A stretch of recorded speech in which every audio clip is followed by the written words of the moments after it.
nights. Okay. Whore. Whore.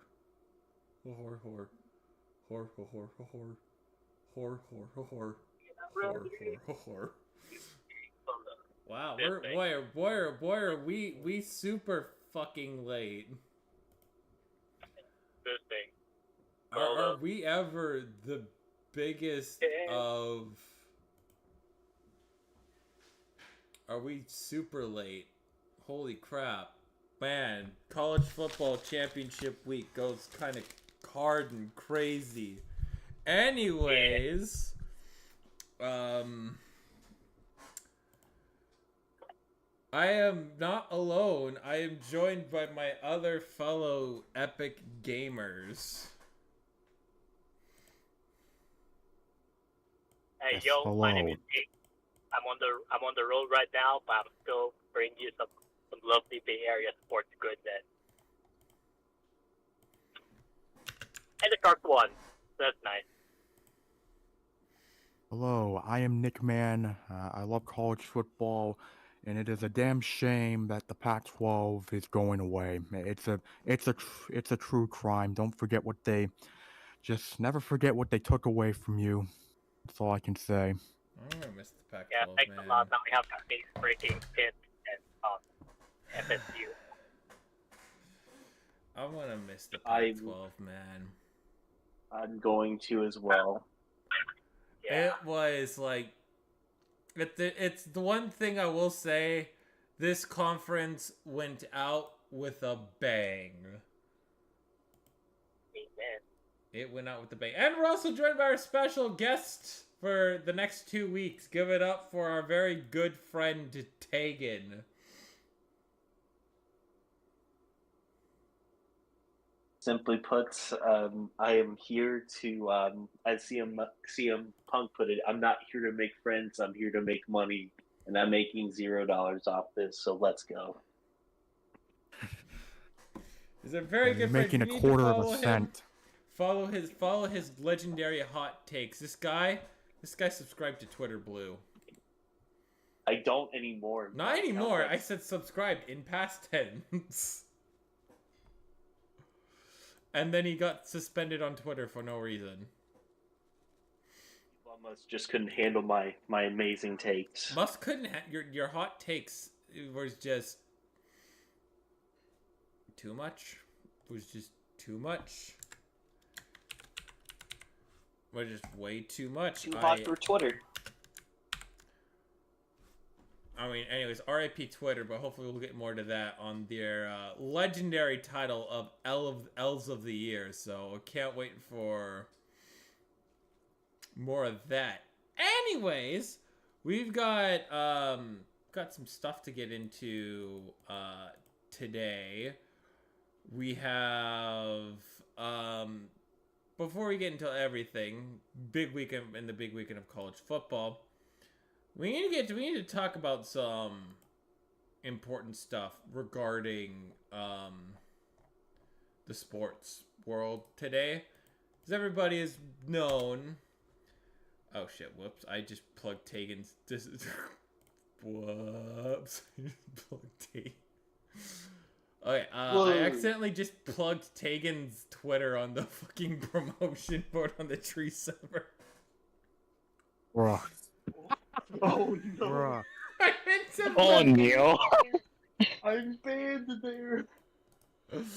I meant to plug the stream. There we go. Whoops. I was editing the video so I'd include Tegan's Twitter in the bio below.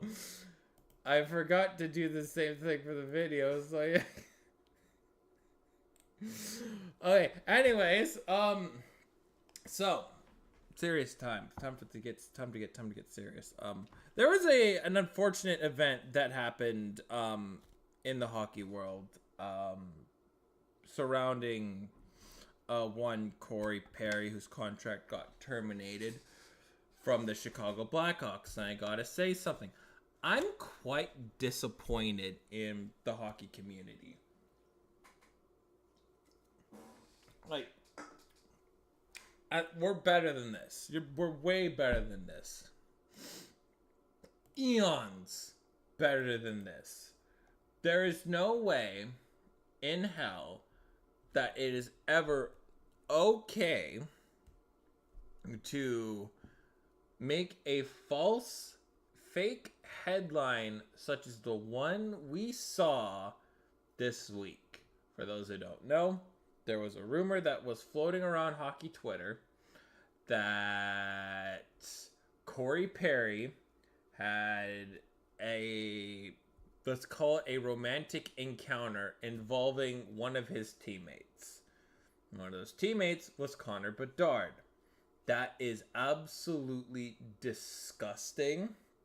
I don't know how somebody could make a rumor like that. We knew that Corey Perry took a quite immediate leave of absence. We knew that. We're all very well aware of that, right? And yes. To say something like this, even just to spread it around as a rumor, is disrespectful. It is disgusting to for anybody. No player in the NHL deserves, like, especially for Bedard and his family doesn't deserve that. Corey Perry doesn't need these disgusting rumors to go around.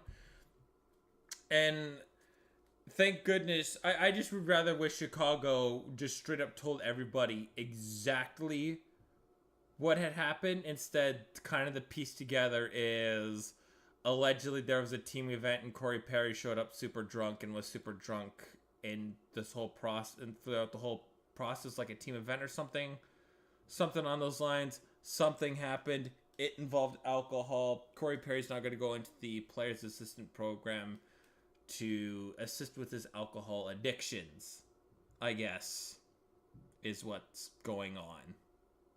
Yeah, basically it had something to do with alcohol and just being drunk at an event, and probably something happened that was bad enough for the Blackhawks to have to, like, release him. Yeah. It did not involve any team or any of the players, families, and the fact that it went there in the first place it's bad. It's why we gotta let these official sources. We need more official sources, because I'm pretty sure if even something like Dov Coleman of the NHL would have made it well known before it hits like your Rappaports, your Scheffners. We just have Elliot Friedman. That's all who we have.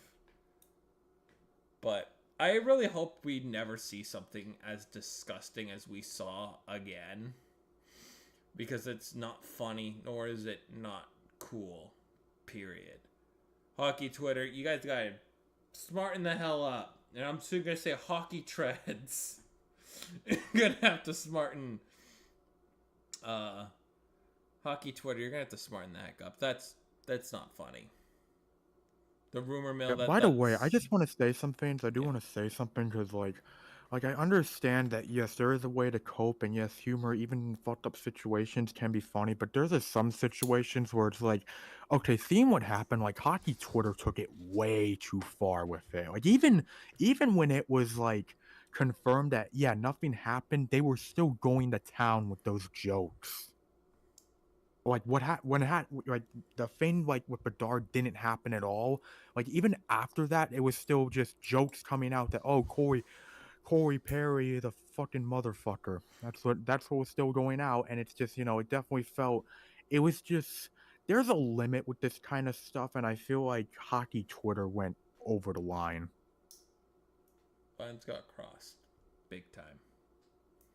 And I just want to say, by the way, in terms of shitty media on that topic, yeah, I saw this earlier about how the Winnipeg media asked Connor Bedard about the impact of the whole rumors about Corey Perry, and he basically just said, look, it's a bunch of bullshit on the internet. It's of course been an effect on myself and my family, and that's not fair. It's out of his control, and it's just it's a fucked up situation, but like it's a fucked up situation made worse by the fact that it never even happened. Like, and people are still, trying to push that. Oh yeah, this fucking happened. It's like, keep in mind too, Bedard's like, when you think of a professional athlete, you think they're in like their middle, early to mid 20s. He's 18. He's 18. He's younger than me. We're talking about a man born in 2005. Jesus We're Christ. talking about his mom's probably in her early to mid 40s. So when you're talking about somebody like that, that's disgust. It's ew. We don't need that. We don't need that kind of stuff. Hockey Twitter, do better. That's, come on. Be smarten the fuck up and grow up. Like, come on. It's ew. It's ew. Although at the end of the day, I wish Corey Perry the best of luck. I hope he gets the help he needs, because same thing happened with Carey Price. He struggled a lot through with his own alcohol problems, his own demons, and is working on getting better. It's just, does he want to play again? We'll see. But yeah, that's the main thing I want to get out of. Hockey Twitter needs to grow the fuck up. That is never okay to use somebody's own mother as fuel for your disgusting tirades. Don't do that again. Bad hockey Twitter. Bad. All right, now, with that out of the way, we have quite the big weekend, gentlemen. Pick'ems. Championship CFB weekend. We're going to be predicting all of them. We're not going to be doing all the bowl games. We're still going to be ranked bowl games. But since it's championship weekend for the CFB, I thought it'd be fun just to do all of them instead of 5. Just simply doubling it. So yeah, we're going to do all of them. I'm really excited. This is going to be a fun weekend. We just got, for the first day of festivities, what a great start. Mm-hmm. We got a really good high-scoring affair in New Mexico and Liberty. Yep. Great high-scoring game to start everything off. And then you have...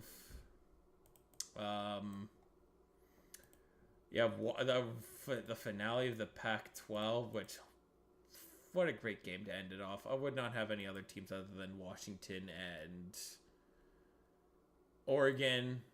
Great finale for both teams, as the UCLA, USC, Washington, and Oregon pack their bags for the Big Ten. Colorado, Arizona State pack their bags for the Big 12. And Cal and Stanford pack their bags for the ACC. I forgot Utah is also joining the Big 12 too. I forgot Utah. Leaving behind Oregon State and Washington State. Figure it out, boys. You can't be playing. Yeah, I know they struck a deal. I feel like each team will play 6 games against Mountain West opponents next season. Yeah. All I gotta say is, you guys gotta figure it out, because Oregon State lost. They lost their head coach, right? Yeah, they lost most of their coaching staff along with that too. Cam Ward. They're at Michigan State now. Washington State's gonna lose Cam Ward too. Mm-hmm. Yep. Those two colleges, you're gonna be either joining the Mountain West or join the Big 12. You guys need to figure it out and fast. Because sure, you're going to be playing 5 Power 4 conference teams. That's great. But most of your matchups are going to be against Mountain West and a Div 2 football team. That's garbage. That's garbage. They're not even going independent. That's complete garbage. Not even having an opponent from... Not even trying to, squeeze into, the Big 12 or the ACC. That's just garbage. I'm fine, you know, if you want to play like 1 or 2 games against the Mountain West, but 6, more than half. I mean, hey, don't disrespect the Mountain West. I'm not here for Mountain West disrespect. Hey, I'm not saying. Like I'm sick. Look, I would say the same thing if it was Yeah, Sunbelt, seriously. MAC, Conference USA. I mean, I much rather have them do that than just play FCS teams. I'd much rather have them do Oh that hell while no! they still. I would still roast the Exactly. shit out of them if they're playing an FCS team. I just hope they do like around 2025 or so. They can figure something out in terms of what to do afterwards, because it's like, obviously the current situation. You're just trying to basically just find anything to just make ends do for Oregon State and Washington State. But yeah, after 2024, gonna be a lot of questions that need answers. Yeah, absolutely. You're absolutely right. Just my thing with it is, I don't. My thing with it is because again, I'm still an outsider, and I like the big games. I like big games. Big games are what I'm all about. I love watching them. I mean, to be fair, I think they'll be fine in the Mountain West because they're gonna like Washington, Oregon State are gonna get nerfed all hell and back. They're gonna have to find new coaching. They're gonna have to see what players they can land for their teams because they're going to be like basically a borderline mountain. They're a borderline Mountain West team. They'll be good, but for someone in the transfer portal, they're gonna be looking elsewhere. Which translation, Oregon State and Washington State need to figure it out so they can get into that echelon of getting like the top players, bigger games, which means, you know, more money for your program at the end of the day. That's kind of my big point. I know college is all about you want to play the big games. Sadly, Oregon State though they're gonna have I mean, both these schools are gonna have a massive hill to climb up, but Oregon State definitely, considering, I mean, after we already mentioned they lost basically their entire coaching staff. Mm-hmm. Because they're not gonna be in a power. You want to be in a Power 4. It's shitty, but it's how it is. How it is at the end of the day. But I hope they figure it out because I don't like seeing these colleges get completely left behind for reasons of they didn't figure out what conference to join in and they played the victim card, which is, come on. I mean, they'll still play. We're still gonna get the Apple Cup. We're still gonna get Oregon versus Oregon State. That's still gonna happen. It's because, I mean, it's the state Civil War games should always happen because those games are always going to be good and chaotic. Mm-hmm. So, but hopefully those teams can figure it out. Because I mean, if they join the Mountain West, oh boy, from a Power 5, that's like relegation. Like, even, like, SMU graduated from, what are they, Sunbelts? AAC. Sorry, AAC, my bad. They're just switching one of the A's into a C. Yeah, basically. I just feel bad for the kids, man. Like, imagine, like, going over to that conference and being something that you grew up and loved and being like, yeah, man, I've always wanted to play in the Pac-12, then immediately you get there and it's just like, yeah, it's dissipating. Good luck. Yeah, and I feel like the bigger effect this is gonna have is also on like smaller sports, like outside of football, basketball. Like I've heard people talk about how, like, yeah, this will have a big effect on stuff like track and field and all that. And as you know, that's a big part of stuff like the Olympics and all that, because a lot of like Americans who participate in the Olympics, they usually go to Pac-12 schools, so that will have a big effect on that. Yeah. Mm-hmm. It's just it really sucks because in a situation like this, it's just you can't, like, the Pac wasn't going to die, but like it just sucks that it had to end this way. because a Mhm. bunch of schools just wanted to have more money. And I get that, going to the Big Ten and going to the Big 12 is like really fancy and everything, but like think about like the amount of like people that are going to have to be affected by this. You're now essentially making these kids just like do overnight travels, like for example, you're gonna make a kid all the way from like Rutgers go over and play in USC. That's a trip halfway across the country. And those are trips that are going to interrupt schools and that is going to interrupt education. Like that's something like that is just horrible, and I don't get how the NCAA can allow it.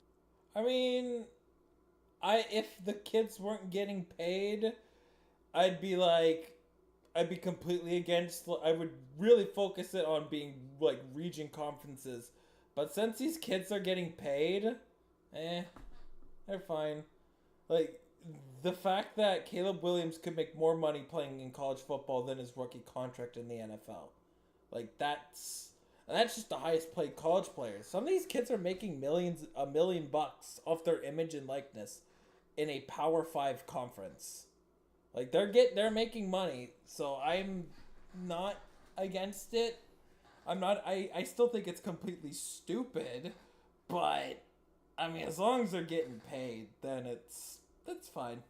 I'm fine with I'm just that. mentioning, I'm just saying, like, how the effect it will have on smaller sports will Yeah. definitely be Oh, big profound. time. Because if the Pac-12 was like the hub for like other programs that are now going to get completely decimated, it's like wasn't Gonzaga Pac-12 or No, they no? were not Okay. Pac-12. Okay, because I know they're Gonzaga's local enough. Yeah. Because they're in what, Spokane? I believe Spokane, I believe Yeah. Washington, yeah. So I thought they were Pac-12, but I know Gonzaga wants to be in the Big 12 or something like that for basketball. Yeah, I don't know, something about it. I don't know where exactly, Something. but I've heard rumors about them going to a conference, which has been going on for as long as I can remember. Yeah. I mean, but with how much money, like at the end of the day, ESPN offer for it all came to a TV deal at the end of the day. ESPN offered 30 million per team. Pac-12 wanted 50. ESPN hung up. Yeah. So Basically. yeah, I mean, one thing I will say about the Pac-12 that I gotta thank any Pac-12 football games that were played on the Pac-12 network were streamable for free internationally. That is insanely cool. I thank the Pac-12 for that because as a Canadian, if there's any teams that are on the Pac-12, I can watch it for free on YouTube. I don't have to go to any illegal sites. I can watch it legitimately for free on YouTube, and I have to thank the Pac-12 for that. Yeah, so on the like travel time thing, like yeah, you did mention travel time's gonna be tough for like college, like non football or non basketball like teams. I also like to mention that due to the lack of like choices, Cal and Stanford are now forced to play like schools that are like pretty much the opposite coast. I mean, the fact that the deal that Cal and Stanford are in is element. Please, can you let us in, pretty please? And they're batting their eyes. They're batting their eye. Like they're in the ACC, but they're not going to be profiting for a long time. I think it's like till 2029, something like that. They're not going to be making any TV revenue until years down the line. It's please let us in. And SMU. Yeah. SMU is more of a graduation. They're graduating into a Power 5, Power 4 status. Yeah, but Honestly, it's gonna be quite inconvenient for quite a bunch of people. Mm-hmm. I'm down honestly, for I think if you're like truly rooting for anything, I feel like you should root for Washington to win the CFP, because even though it doesn't mean much, at least a Pac-12 school will go out on top. Mm-hmm. I mean, even then, one of the things I did say at the start of this season was the Pac-12 is going with a bang this year. Like, you have Deion Sanders in Colorado. Sure, they went 4-8 this year, but they were so fun to watch in the first 2 months, and then it's kind of like, okay, they're kind of there now. They'll do very well. They'll do very well in the Big 10, 12 though. They'll do very well though. I think they'll probably turn a leaf next year. It's just, I think this year was about getting attention and starting to get these young prospects to look at Colorado. But even then, right? Colorado had to go through Oregon, Utah, USC, and Arizona. All those teams would get ranked. Oh, and UCLA too. All those teams would get ranked. Sure, they would too, but the Pac-12 had, was it 9 schools get ranked this year? At some point? I think so, around that number. Around that, because I know Stanford didn't get ranked, Arizona State, no, and Cal didn't get ranked. But Washington State, Oregon State, USC, UCLA, Colorado, Utah, and did I say Arizona? Because Arizona. Yeah. I said Arizona. What am I missing? I'm missing a Pac-12 team. Oh well. But yeah, 8 or 9 got ranked at some point. Like, the Pac-12 had the most schools ranked at one point, and I think they did that in back-to-back years. So they went off with a bang. And I think especially when you're Colorado, you're going to be going into a weaker Big 12. Like, the best schools are gone. Texas and Oklahoma, they're gone. Like, the best schools in that conference are about to leave. And the best schools are going to be Kansas, Kansas State, and Oklahoma State. So, I'm pretty sure Deion will do well. Deion could do very well in the Big 12. It's more offensive, less defensive. I think if they were to join the Big 10, it'd be a fucking... They'd be completely out of their league in the Big 10. Yeah, definitely. Big 12, however... I mean, no shame on the Big 12. Yes, by the way, speaking of the Big 12, I think we got some games to predict. We do. I believe they are the one that kicks everything off. They're the first on my list, too. Good transition. Yep. All right. First game, Oklahoma State versus Texas. I got the Longhorns. Yeah, I'm going Texas as well. Longhorns win. I'm gonna be Mr. Chaos. I'm gonna go Chaos and pick Oklahoma State. This is for you, Jake. Well, that's crazy because I personally will also be picking the Oklahoma State Hoisers or Hoosers. I completely botched that. They're the Cowboys, right? Oh, the Cowboys? Yeah, the Oklahoma State Cowboys, right? Yes, Oklahoma State Cowboys. God. I apparently don't know ball, but I will be picking Oklahoma State. I think Texas is going to get upset. I mean, for Texas, I think Texas wins this game. They're going to the. They should be going to the CFB playoffs. I expect this to be a close game, though. By the way, I just want to mention how basically today it was reported that there was like a dead Longhorn found at like an Oklahoma State fraternity site. What? Yeah. Like player? No, an actual dead Longhorn cow was found. Oh God, come on. Alcohol needs to be monitored at all times. Hell of a drug. All right, and Spencer's got Oklahoma State. But if Texas wins, I hope they go into the CFB playoffs. I don't want to see Ohio. They did not beat Michigan. You do not get in. You can stay as the number 5 team, though. But you do not get in. Sorry, Ohio. All right. We got Miami of Ohio versus Toledo. All right, this is dumb. Don't tell me. Don't tell me the conference. I'm gonna take a guess. It's, is this the AAC? Nope. No. It's not Conference USA. Sunbelt is Appalachian State and Troy. Yes. Mm. I know Mountain West is Boise and UNLV. Mm-hmm. What is this conference? Should I tell you? Maction, baby. Oh, MAC. That's MAC. Yes, Sorry, Mac. MAC. I'm gonna go Miami of Ohio. I'll go Toledo. I'll pick Miami.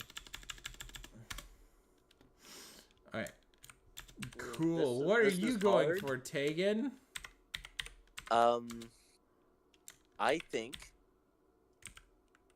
Toledo gets it, Toledo. but it's going to be a really close game because when Toledo and Miami of Ohio faced off earlier in the year, it ended up going 21-17 in Toledo's favor. So I think Miami probably gets out to a hot start, but then Toledo comes up at the end. All right. I know I was missing conference. Aiden, you said Miami of Ohio, right? Yes. And Nick said Toledo? Yes. Okay, great. Spencer said Toledo. He has picked Toledo. All right. Boise State versus, not San Jose State, but should be San Jose State, ? Versus UNLV. You know who I'm picking? I'm picking UNLV. Let's Hell. fuck. I still can't fucking believe we've made it this far, but holy shit, I'm just gonna enjoy this. Give me UNLV too. UNLV plus. Take UNLV because bitches shouldn't have their field blue. That's a bitch move. Bitch move. All right, Aiden. You took UNLV. UNLV. Did Spencer do a thing? Look, I'm just going to say this now. Rebel till I die, baby. Give me UNLV. Hey. Hell yeah. Hey. Nick, I regret to inform you, Spencer did not pick the base thing. He did not That's a pick shame. the based thing. That's why However, knowing Spencer's stuck in sicko purgatory right now. Yeah, hey, knowing Spencer's record, though, that could benefit us, though. It could. Very well I could. swear Spencer just spins a wheel and whatever it lands on, he picks. I mean, let's be honest, we've got until the Grey Cup for this year to go. We got a long fight ahead. But Boise State and UNLV, yeah. UNLV, I hope UNLV beats Boise State because bitches shouldn't get their field blue, but don't underestimate Boise. They are a frisky bunch of bastards. Yeah, absolutely. Especially considering they got rid of their coach and their interns got them doing really well. Mm-hmm. All right. Probably the bigger game that is Georgia and Alabama. Ooh. Georgia, easily. Either way, this is the final SEC game on CBS. Oh, they're going to ESPN and ABC, yeah. Shit. Bama. I'll go Bama. Oh boy. I mean, I just wanted. I didn't want Bama to win because then my hot take is Bama gets into the CFB playoff because if they beat Georgia, My thing is, this reminds me, because the last time these two teams faced off outside of the 2021 national title game was the 2021 SEC championship game where Bama ended up beating Georgia, who was favored in that game, and that was coming off a game where Alabama really should have lost to Auburn, which anyone who saw that Alabama-Auburn game knows Alabama got very, very, very fucking lucky in that game. But hey, you Agreed. need luck to win, and Alabama got that, and I expect Alabama to be playing very angry. However, I also expect Georgia to be playing very angry as well, because they had their struggles last week against Georgia Tech. I mean, they only won that game by one score, I believe. They only won by 8 Oh. points, which that's like the closest Georgia Tech has been in definitely a long time. But I expect Georgia is gonna play very angry as well, and because of that, I think Georgia wins. All right. Spencer picked Georgia. I don't have Oz's pick. Did Oz say he was coming back? Or Yeah, Yeah. probably busy right now. I don't know. oh, he's probably walking home from work. Aiden, what did you make your pick yet? Aiden said Georgia. Yeah, he said Okay. Georgia. Tegan, who Well, do you then- got? Well, then I'm going to sit here and I'm going to say Carson Beck, one of the most overrated quarterbacks Oh, come on, in anybody- college football history. I agree. Give me Alabama, baby. Let's Roll go. Tide. Roll Tide, baby. Roll Tide.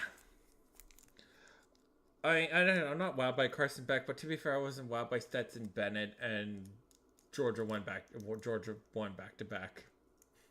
Won Yeah, it back Carson to back, Beck so. is just a placeholder at this Yeah. rate, to be honest. And it's their defense. That's what they're known for. Defense is suffocating.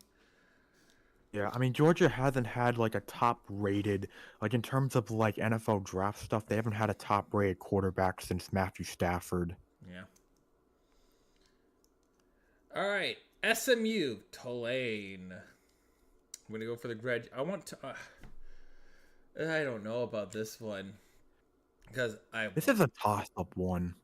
I like the Green Wave. The Green Wave had a good. The Green Wave should have had an undefeated season, but I hate that fucking game they had against Ole Miss. I was not a fan of that. That game was fucking rigged. They did the whole Miracle Water strat nonsense that I fucking hated. That was stupid. Tulane had it phenomenal. That was going to be a phenomenal game. It was tainted because anytime Tulane had any sort of momentum, it was completely stifled because there was an injury. I put air quotes. The guy was on the next play with Miracle Water. Also, I'm pretty sure Tulane was playing without their starting quarterback. Oh yeah, in that game. too. There was Yeah, that's why I feel like I was like, man, I don't know about, maybe I should switch it. It's like, god damn it, I should have switched the pick. Yeah, I was in they were in one of our pick'ems earlier. I was so mad. I wanted Tulane. I was not sold on Ole Miss. Oh, you did pick actually you did pick Tulane. Yeah, I know. Yeah. It's like I found out about their starting quarterback being injured. It's like, shit, maybe I should change my pick. And then seeing how that game transpired, it's like, god damn it, they were so close. I was angry. Well, I'm gonna go Tulane for this game. Should be a really good one. This is the well. I mean, I'm gonna try to watch all the games, but I might be more interested in SMU and Tulane than any other other than outside of Georgia and Alabama. I mean, my thing is, like, Tulane has given me some Washington vibes in terms of they just find ways to win, and they do that very well, especially coming off a previous season where they had a great season and ended up beating USC in the big bowl game to end the season. That was a huge win for Tulane. However, SMU has been playing, they've been great this season, and I mean, I said this is a toss-up game. It's a real toss-up game, but you know good what? schools. I'm gonna lean SMU. I think SMU finally gets one past Tulane. All right. Oh, Tulane. Would love Tulane in the Power 5 or 4. I would love I would love Tulane in the SEC. Honestly, I think Tulane or ACC. ACC too. I mean, they play in New Orleans. The market would be there for that. Big time. I want it because like Tulane, I always like They're weirdly the probably one of the few teams that are not a Power 4 that I do know of. Which is weird. Because normally I should know most of them. Well, I mean, to me, it's like the teams I know beforehand were New Mexico, SMU, and Appalachian. So, I mean, Tulane, just Tulane and Appalachian and UNLV and whatever the hell I mentioned. New Mexico. I knew about the Aggies because the Sickles Committee. So, yeah. Yeah, New Mexico State, but you get the point. I mean, both New Mexico teams are sickos, but for different reasons. Very true. Spencer picked Tulane. Aiden, who are you getting? I'll pick Tulane. Tulane? All right, Tegan, who do you got? Look, I don't do a lot of like research on players, but there is one player who is a physical freak on Tulane, Mr. Chris Brazzell. And I can't pick against my guy, Chris Brazzell, man. Give me Tulane. Oh, yeah. All right, we have now Appalachian State versus Troy. I'm going to go for based Appalachian State because they took college game day away from Texas A&M. That's purely. I like Appalachian State. What they did to A&M brings a smile to my face. I mean, App State is very based. They're a very based team, and I will say they have been. I mean, it should be a fun game. Honestly, though, I feel like the fact that Troy is hosting this game will definitely gives them kind of an advantage. I mean, I hate to go against the fun pick here, but I'm going Troy. Okie day. Where are you taking, Aiden?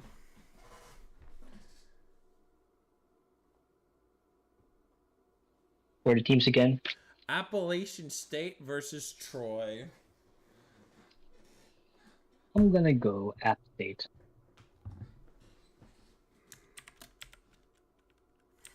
Yeah, Appalachian State. All right. Tomorrow we experience the fall of Troy. Appalachian State gamers rise up. Spencer picked Troy. All right. Louisville versus FSU. I'm taking Louisville purely because I imagine if Florida State University wins this game, they will be in the CFB playoff. And I'd rather see if they had their starting quarterback, I'd be down for that, right? I'd be down to see them in the CFB, but they're down to their third string quarterback now. Yeah, I think they might be down because their second string quarterback got hit with a dirty ass hit last week in like the final minutes of the game against Florida. Like to the head too, like the helmet to helmet. Yeah. And is it like a bad ankle injury for their starting quarterback? Like he won't be back even if they do make the CFB playoff. He's like out. Yeah, out, I mean out. Jordan Travis broke he basically suffered like a Dak Prescott broken ankle. Yeah, so he's out. Yeah, he's like out. Damn, Jordan Travis. I want Jordan Travis in the seat, but yeah, no, I'm gonna go Louisville. Where are you taking, Nick? Yeah, this should be a fun game. I mean, it'll be interesting because Florida State. I mean, they showed great resilience last week against Florida. Louisville, meanwhile, coming off another loss against Kentucky. That's been a real thorn in the ass for them in recent years. For Louisville, I can see Louisville though playing mad this week. I can see them playing very angry after last week, and considering Florida State, I don't know what they'll look like at quarterback. I got Louisville. Aiden, who do you have? Louisville. Tegan, who do you have? So far is Louisville running the table? Louisville was probably not making the CFB playoff even if they do win this game. No, I mean, like, has everyone here picked Louisville? So far, us three, yeah. Spencer picked FSU. Okay. Well, I was going. Then let's make Spencer the lone wolf in this. Give me Louisville. All right, sounds good. Lastly, Michigan and Iowa. I want to say Iowa, but like not even in my dreams. It would not be even, very not even in my sicko-like. dreams. I would It would love be a sicko's dream for Iowa to win this game, but I don't see it happening. not- It's not happening. I'm It's sorry, Iowa fans. It's not happening. if Michigan's winning this. if they had like a couple pulses on offense, I would be down to pick Iowa. They don't even know what offense is. I mean, because like the way how Iowa has to win games is throw an interception and force the other team to throw an interception because the other team threw an interception and you somehow got into field goal range. Yeah, they gotta get. I think. Unfortunately, I think they used up all their voodoo magic last week against Nebraska. Yeah. Spencer picked Iowa. Yeah, it's not surprising. Aiden, who do you have?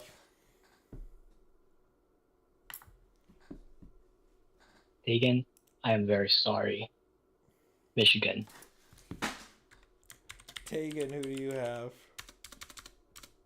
Well, I was hoping to be the lone wolf on this one, but then Spencer decided to come on in and be like, "Well, I'm going to pick Iowa." Spencer hates pick me. Michigan. Well, I'm tired of Spencer being a little woo pick me boy, so I'm gonna pick Iowa, but with the very disdain of looking over at Spencer. Disdain. Spencer just angrily And I'm going to tell staring you at how him. Iowa will win tomorrow. Okay. Just wait and see. Iowa has been saving all of their points for now. They've been scoring the minimum amount of points that it takes this entire season. So against Michigan, they're finally going to blow their load. They're going to score, drumroll please, more than 24 points. And that's enough to beat Michigan.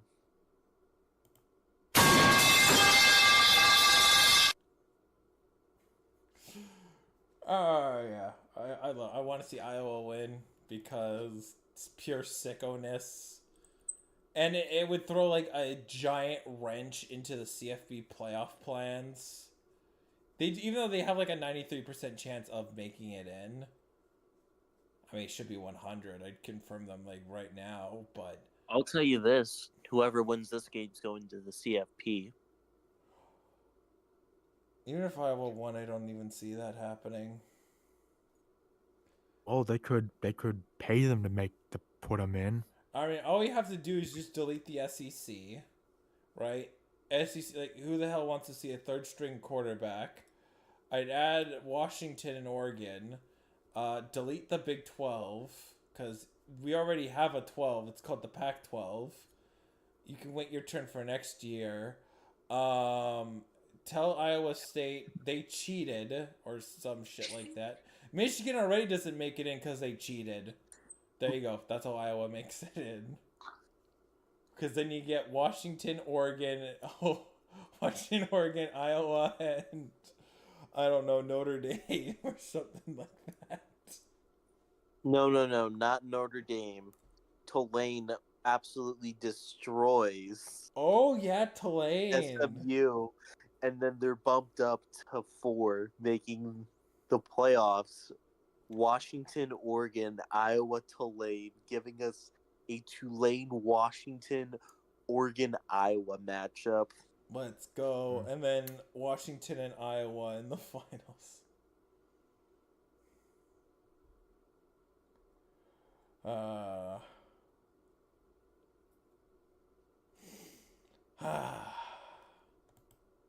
It should be a fun day tomorrow. Should be very fun. Michigan win. Like I imagine, like I'm still happy that my CFB prediction is still still on the table. Being it would be Michigan at 1, Washington at 2, Georgia at 3, Alabama at 4. That's still my scorching hot take of the CFB bracket. Could it come true? Who knows? But seeing as how bad the Seahawks are, Washington hosting a CFB playoff game, I think we'd be all right. We'd be all right. All right, on to the NFL. Spencer hath chosen 2 games. He picked Broncos and Texans. Who do you got?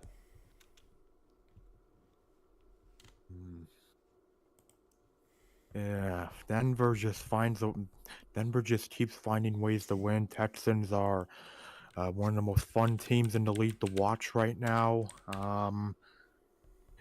I'll go Houston. Aiden! Hold on a second. Broncos country, let's ride. Tegan! Who do you got? Broncos? Let Russ cook. And I shall be alongside Texans. I think are having a great season, but Broncos have won 5 straight against good teams. I also wanted to make a big fun joke about Spencer. Since he lost to Mike LMAO, Vikings lost to Mike Ditka. Imagine losing to Mike Ditka. Who loses to... I think that was kind of funny. Spencer owes Sean Payton an apology. No, I'm kidding. Alright, Lions and Saints. Yeah, he didn't pick... I booted up 506 Sports. I saw the most popular game that everybody could watch would be the Niners and Eagles. He did not put Niners and Eagles on here. He put Lions and Saints. I'll go for Lions. I'm going to go for Detroit. I see this as a bounce back game for the Lions. Give me the Lions. Same here, give me the Lions. I think the Detroit Lions are going to embrace their inner Emperor Levin and continue this downward spiral. Give me the Saints. Very nice. And lastly, upsets. Reminder: upsets are -3.5 according to Fox Sports. So it have to be a 3.5 underdog. So I'll just list off examples for you. Tegan. I got it. Okay, you got it? Okay, cool. Yeah. Alright, what did Spencer pick? Spencer picked the Browns. That is a valid upset. That is a very valid upset. They are -4.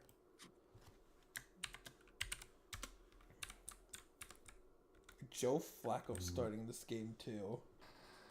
Okay, so look, I'm just gonna say it. This is a very bad week when it comes to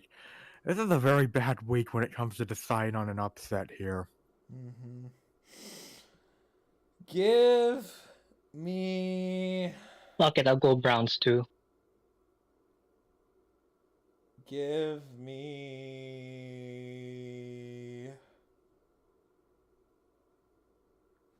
Give me New England. I'm gonna take New England.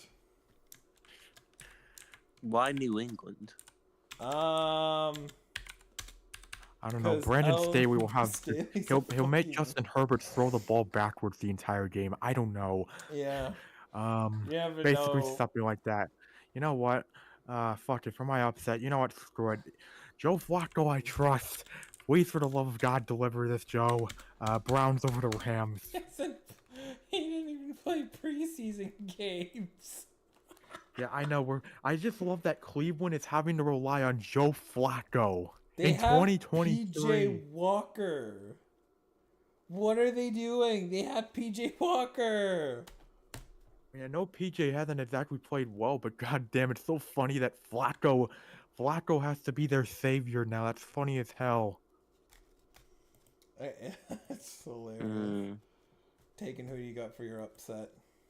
Well, the thing is, my original idea for my upset was going to be the Jets, but sadly, they're only 2-point underdogs and not 3. Yeah, just So- 2.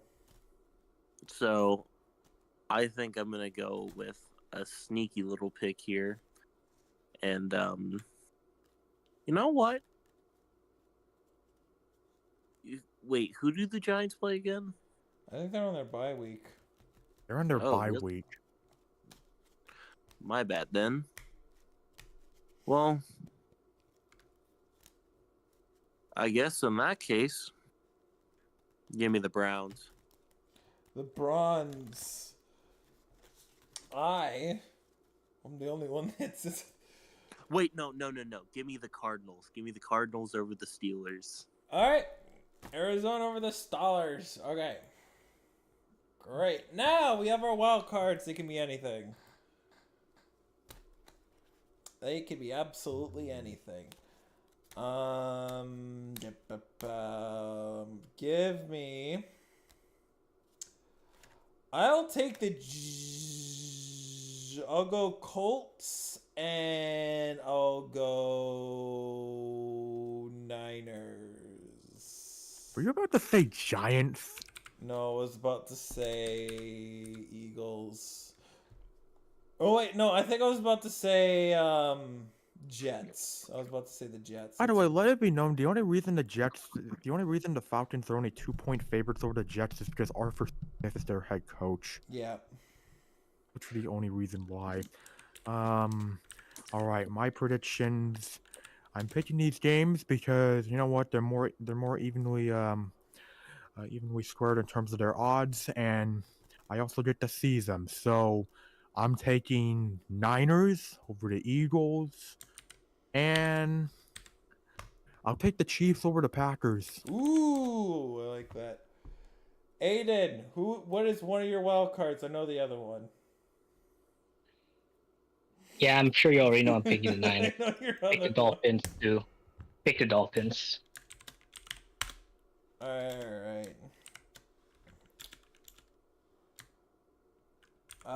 Spencer did Tampa Bay and Dolphins. Taking who are your any two games? Any two games. Could I do a game and a stat? Nope. Let's do the winner. I don't want the winner. Well, then I think I'll pick Bengals over Jaguars, Alright. and then I think I'm gonna pick. Wait, Bengals over... Classic hot take taking. Classic hot take. Oh, you think that takes hot? Be prepared for this. Commanders no. over Steelers in the Revenge Tank Bowl. You mean Commanders over Dolphins? Commanders over Dolphins, my bad. I honestly could see that. Sam Howell has like really good weeks and then really bad weeks, but he has like against like really good teams, he can really stick it to them. Because here's my thought process. Sam Howell has had 2 bad weeks, a good week, and then a bad week, and then a good week. So, by proxy, he's due for a good week. Yeah, I believe that. And that concludes our Pick'em's presentation. All right, we're gonna jump on to gonna just summarize our teams of the week. We're gonna start with the Maple Leafs. Oh, sorry, I get mixed up between the two of them. Oh my god. Oh. Oh my goodness. Holy crap.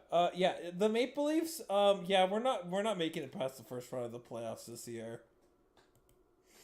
But Luke, the NHL season is halfway underway. Things can change. Yeah, they've only won in regulation 4 times. This team needs help. Want to know a fun fact? You know which team has more regulation wins than the Maple Leafs? The Sharks. Yep. Since today. Thank you very much, Devils. Did you know that if it was Chaos League, the San Jose, the Toronto Maple Leafs, if we were playing in the based Chaos League format, they would only be walking away with several games with 2 points rather than 3. Yeah,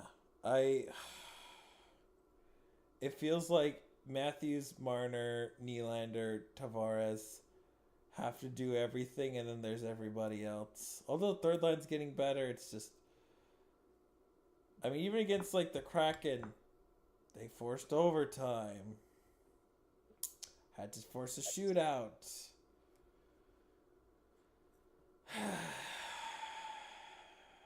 It's just another year of.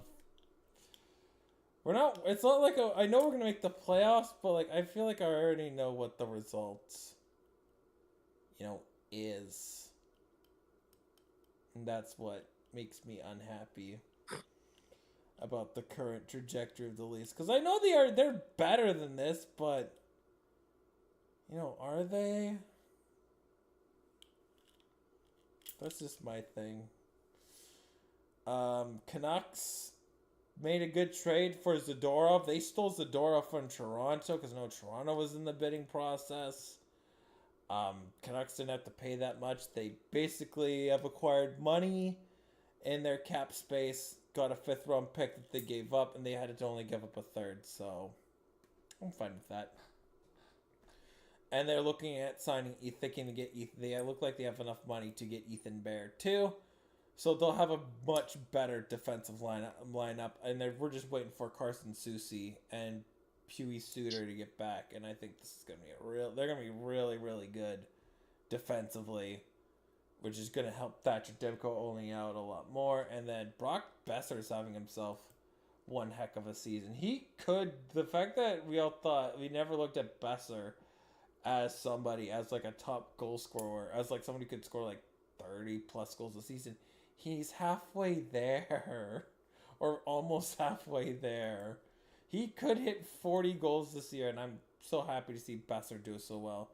Patterson's having a great season. Quentin Hughes is having a very good season, and Demko's being Demko. So, would never thought I'd say this, but the Canucks, we were going to the playoffs. I never thought I'd been able to say that. Oh, and then there's the Kraken. We have a prospect pool. That's about it. Just piece of advice. Kraken are Please basically don't lose to the Sharks Kraken, again.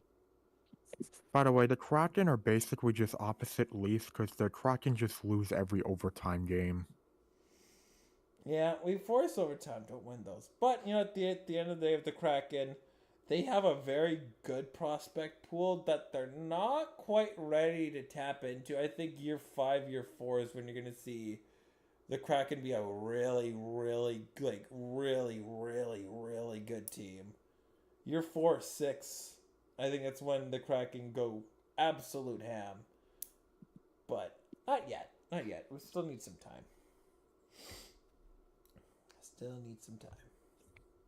All right. If we're talking hockey, Vegas is doing their usual thing around this time where they They play 500 or so, or 500 or sometimes below 500 around this time, and just basically stall off after having a great start to the season. I mean, it happened last season around this time in like late November, December, and basically kept that way until the All-Star break. Which, I mean, not that surprising. I mean, it's a long season. You know, stretches will happen where you look great and then you look mediocre or bad sometimes. I mean, the main trend last year was we dealt with some injuries, and we do have some injuries on the defensive side of things because I know Martinez is out for the time being. I mean, he should be back soon, but I know Shea Theodore is going to be out for a while. Like, he's going to be out for like a good while. So, I mean, hope to get him back at some point. But I mean, Vegas is at least I mean, they've lost some games in overtime, but they're still getting points from that. And they did kick Vancouver's ass yesterday, so that was great to see. Yay. Yeah, that was great to see. Yay. But yeah, I mean, considering how Vegas had this issue last year and they won a cup with that team, it's like, I'm not concerned. This is a team that won a Stanley Cup. I know damn well they'll recover at some point. Oh yeah, like, I feel like for the Golden Knights, it's wake me up when the playoffs begin. You're gonna make it. Yeah. We're just waiting for playoffs. Mm-hmm. Whereas the Sharks. No, okay, I'm gonna say this about this team. I know we're not gonna make the playoffs. I know we're just gonna get the first overall pick, but one thing I enjoy is watching them develop team chemistry and work hard despite all the shit that's thrown at them. I mean, this team won 5 games. 5 games in regulation. Oh wait, well, 6 games in regulation. crash at 6 games in regulation. Bless you. Like, I know we're a tank, but it's still great to see, the teams keep fighting. All I just want to see right now is a bit more progress. Eklund and Zetterlund have been really great, and I'd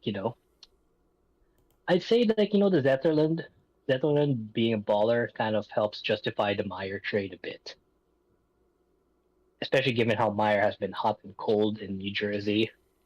Eklund is a dog, and I think the decision to keep him in the NHL is great because he's getting more and more confident with every passing game. Oh yeah, Eklund's good.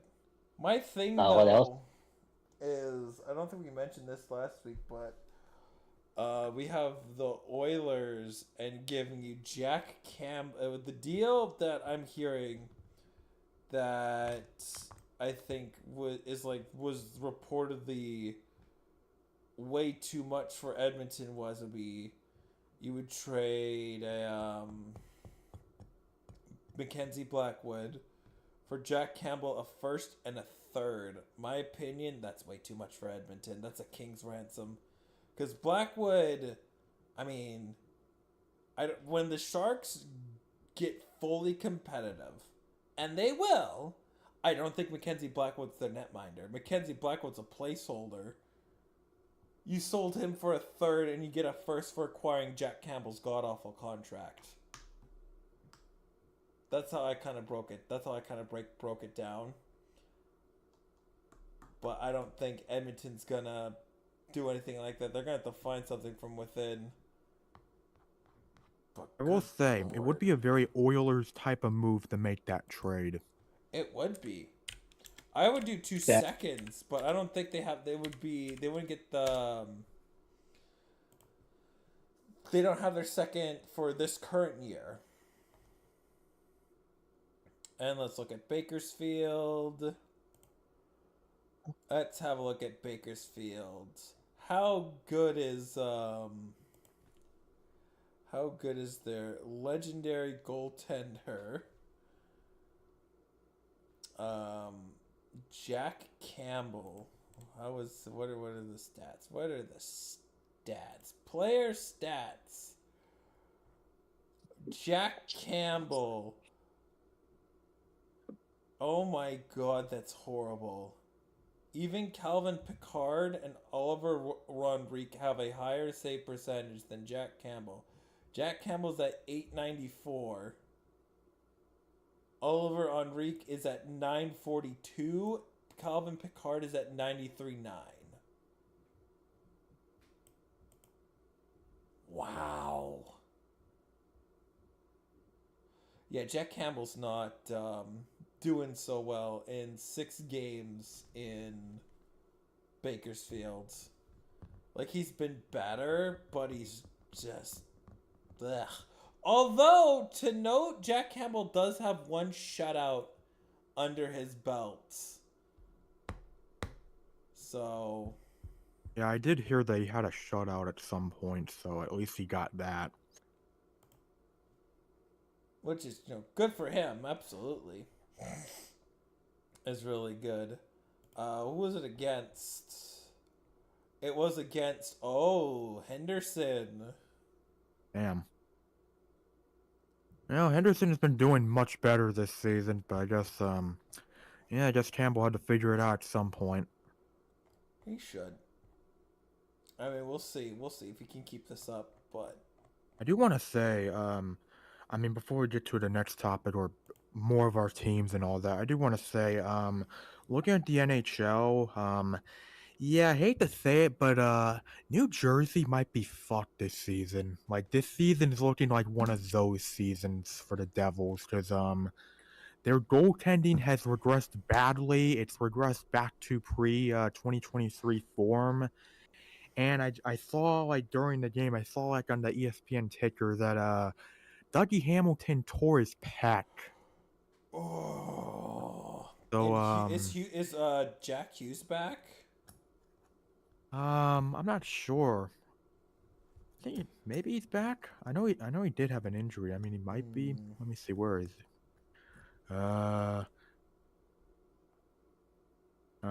Yeah, he is back, but yeah, definitely not the news that New Jersey wanted. Considering how things have not been off to a strong start this year, to put it lightly. I will say though, a team that I've had my eye on that's off to a great start in this season. Just gotta say, the New York Rangers have been much better than I was expecting. I mean, I expected them to be good, but goddamn, they've looked great so far. I mean, also the fact that they have, like, was it Lafreniere has finally arrived. Like, it's about time that Alexis Lafreniere has arrived. They've been waiting for him so long. To hear that he's having a phenomenal season is really, really good. Honestly, the story for them has to be our story is got to be the fact that Jonathan Quick is having he's having a revitalization season in New York. Well, I mean, I think also the load that he's carrying is greatly reduced. He's not the start; he's the backup. He's gonna get 20 starts at the most. Yeah, it just feels like he's found new youth in himself. Mm-hmm. That's good. That's good for the Rangers. Yeah, I mean. Yeah, it is definitely. I will say I wanted to talk about the Wild, but considering Spencer's not here to talk about it, it's like, I feel like the Wild are just like, yeah, I could see Minnesota selling at the deadline. I could see them selling. That the Minnesota Wild have 18%, about 18. It was like, I think it was like 17.6% of their cap is for the Suter and Parise buyouts. Yeah, it's hard to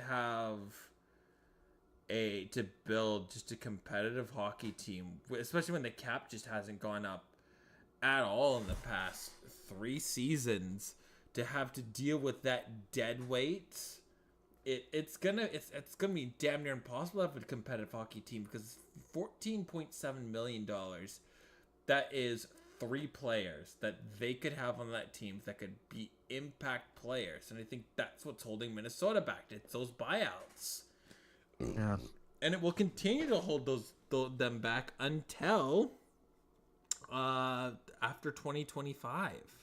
So I mean, the 2025-2026 season, that's where they're going to have all of a sudden $13 million of cap space, probably like another 3 to 4 million to work with the cap increase as well, because next year it's rumored to go up by 4.5, and that way the cap space of those buyouts will be 16 point something rather than 16% rather than the current 18% that they are currently dealing with.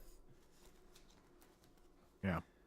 But yeah, I mean, if there's any point for Minnesota to sell at the deadline, this would probably be the year, considering their current situation. I don't know who they sell. I think the biggest piece is, who do you sell? I mean, I don't know. I mean, all I know mainly has been that their goaltending has really fallen off, and that's really a big reason why, I mean, it ended up costing Dean his job, is the fact that the goaltending has not been good for Minnesota this year, and I'm sure the defense probably hasn't helped with that, but also it's like, man, Minnesota's just taking a step back in terms of goaltending. Even just something as little as a regression in goaltending can take a team that made the playoffs last year and make them look like shit. That's the Canucks. We were dealing with AHL quality goaling for the entire season last year. We had to deal with Spencer Martin, who I think at best is a third string goalie. I think he can start like a very small handful of NHL games, but just nothing outside of that. And when you have that level of goalie with just an overpaid, underperforming defense, you're going to get what the Wilds are going to be experiencing, what Vancouver experienced last year, which is just that's what happened to Vancouver. It's kind of the similarities.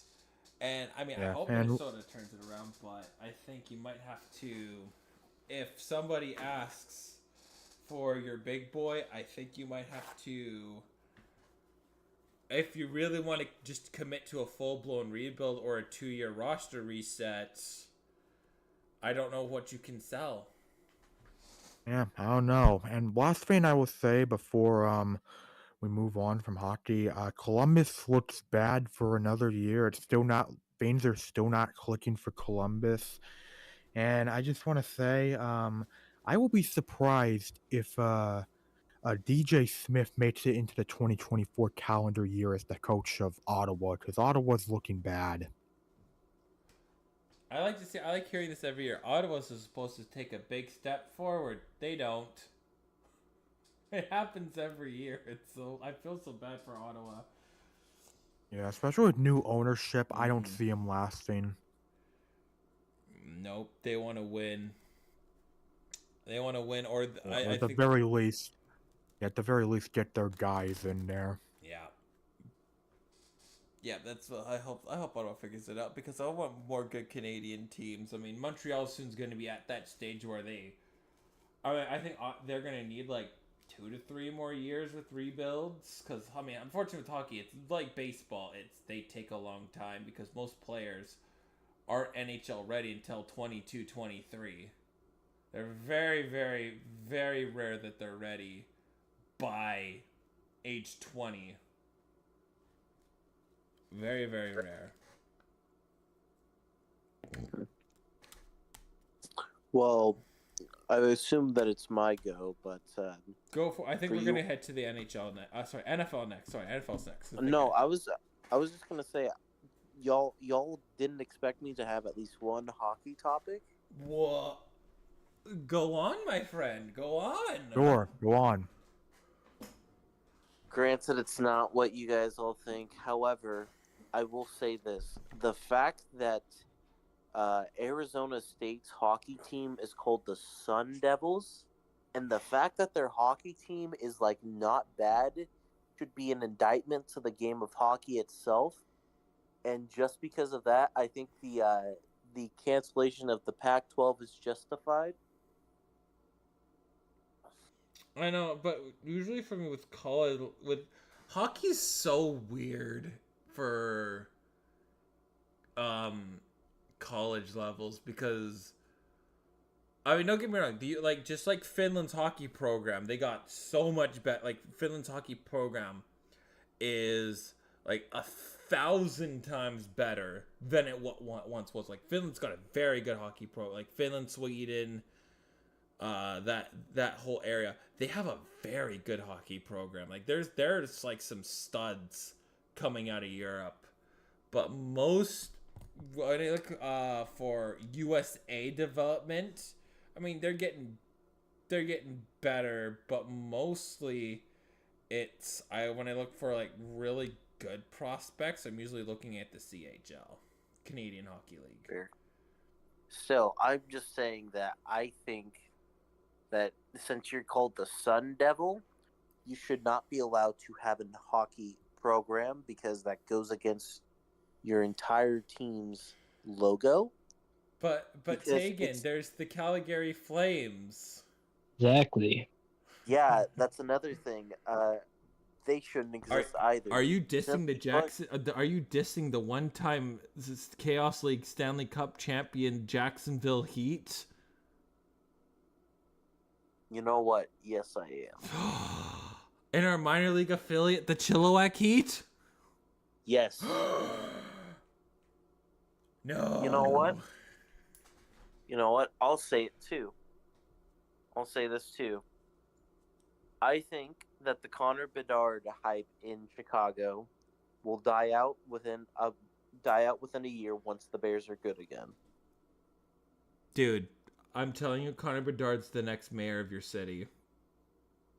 He's so like. Here's the thing, the hype of Connor Bedard right now is everything we would imagined he'd be, and then some. The keyword, and then some. He is the best player as an 18-year-old on the Blackhawks. The Blackhawks, I think, have like a third and fourth line. They don't have a top six. Okay, but also at the same time, too, the Blackhawks are probably the second worst team if it wasn't for the San Jose Sharks. If it wasn't for Bedard, I don't think they win games this year. Like, the key thing that the Blackhawks are, yes, they're a bad team, but because of how good Connor Bedard is, at 18, right? And keep in mind, Tegan, it is super, super rare for... No, I get that. It's like basketball. You rarely see an 18-year-old enter the league, but when he does, it's something to witness. No, I get it. Mm-hmm. It's something special. And again, the thing with the Bears, though, like we'll use this to transition into football. But my thing with I just want to say though regarding the Blackhawks is they've also dealt with injuries and all that to start the year as well. Because I know Hall's out for the season, I believe, and obviously the Corey Perry situation won't help anyone.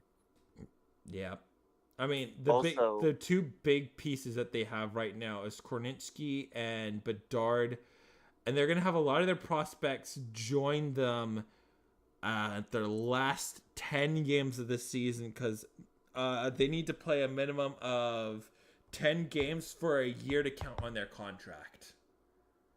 So like say a season ends for like their season ends for like any player that's in the CHL or college, they can bring them up to the NHL level. If they play, because they played 9 games, it doesn't count as a year on their contract like it would if they were to play more than 10 games. No, I get that. So yeah, it's the big thing is I think the Blackhawks are going to be really the future is the last 9 games of the year. That is 1000% the future. Why would you block the Flames? Why would you block the Flames? Why? They are an embarrassment to the cold rink. What the fuck? What the fuck? I mean, Tegan, real quick question. You're gonna diss the Flames for being hot in the rink. You do realize the Florida Panthers aren't Panthers either, or the Toronto Maple Leafs are not Leafs, or the San Jose Sharks are not actually Sharks. I do get that. I just think having a name as the Heat in an environment as that is kind of dumb. Man, I think the aliens are dumb.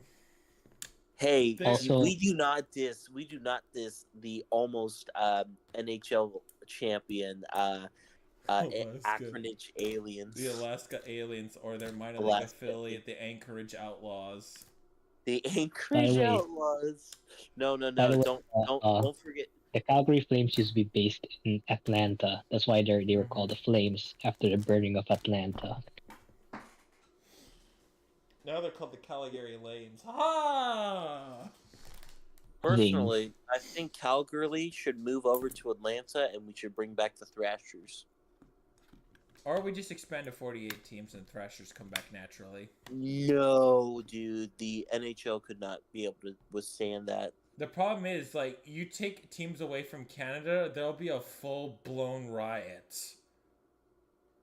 Like, if you took a team away from Canada, there's a fucking riot. Like, Here's the thing. Here's what I'll say. If I become in charge of the NHL, my response to that would be, if I take away a team from Canada, my response would be, well, this is the sacrifice you motherfuckers make with me ousting Gary Bettman. Okay, that's the sacrifice I gotta make. You can take the Jets away. Yeah, sure. Take the Jets away. I mean, the thing, though, is, like, I would... If I'm the commissioner, I mean... If we're looking to expand to more teams, I'd do that over moving the Arizona Coyotes. I wouldn't worry about the Coyotes. They can play in a fucking college stadium for all I care. Their owner, like, if ownership wants to move on, hell, I'll own the Arizona Coyotes and I'll just fund everything. I was gonna say this real quick before we move on to the NFL. I actually had a friend who was at the Washington and Oregon game today. But yeah, let's move on to a topic I'm more professional at. Yes, the last topic, because it's gonna be a shorter episode. We're gonna do it for a shorter episode because we started so late. We're gonna quickly do the NFL. I think it's gonna be it. NFL. Wow, Seahawks. They showed up for 3 quarters and then forgot how to play. They then remembered Michael Penix Jr. And then the refs were like, hey, we're going to rig the game for the Cowboys because Michael Penix Jr. I'm totally fine with the results that happened. The game style, the mindset was quite simple. You know what? We're here for Michael Penix Jr. Let's just leave Parsons completely unblocked. Yeah. That's 5D chess if I've ever seen it. Yeah. I agree. It's like, all right, we should be tanking. Gino's not the guy. Let's tank this. They realized this when they were we realized this when we were 6-4 too. That takes talent. 6-4 and you surrender that much? That is utterly insane. I mean, I will say this. Seeing what I saw from the Seahawks that game, seeing what I saw, yeah, it's been a disappointing season for him, but I will say, seeing if he can play like that, okay, Gino's still good enough to at least be a transition quarterback for whoever Seattle drafts. I'm fine with Gino for another year. I'm fine letting the rookie quarterback marinate for a year. I'm fine with that. But I just want to say this, though. I do want to say there was a hilarious mock draft I saw that I just know that if this happened, I feel like you and Spencer would probably hate each other for all life. I just saw like a mock draft and it was like, okay, the order was still in the first round. It was in like the 20s, and it was between the 2 teams here were the Vikings and the Seahawks. And in this mock draft, they had the Vikings taking Michael Penix Jr. I would just imagine if that happens where the Seahawks have a chance at getting him, but it ends up being the team before them ends up taking him, I just know that will create an all-time meltdown. With me. I'll have to replace Spencer full-time then. Yeah, I mean, the thing is, like, the key thing for all this, because if Penix is he gets the NFL level, he doesn't make it, then I have to eat, like, all the shit in the world, right? But if he nails it, I get to get the biggest "I told you so" to Spencer. The biggest like I'm wrong about some stuff. And I don't know, I'll admit it. Sometimes I'm not the wisest when it comes to, you know, the NFL,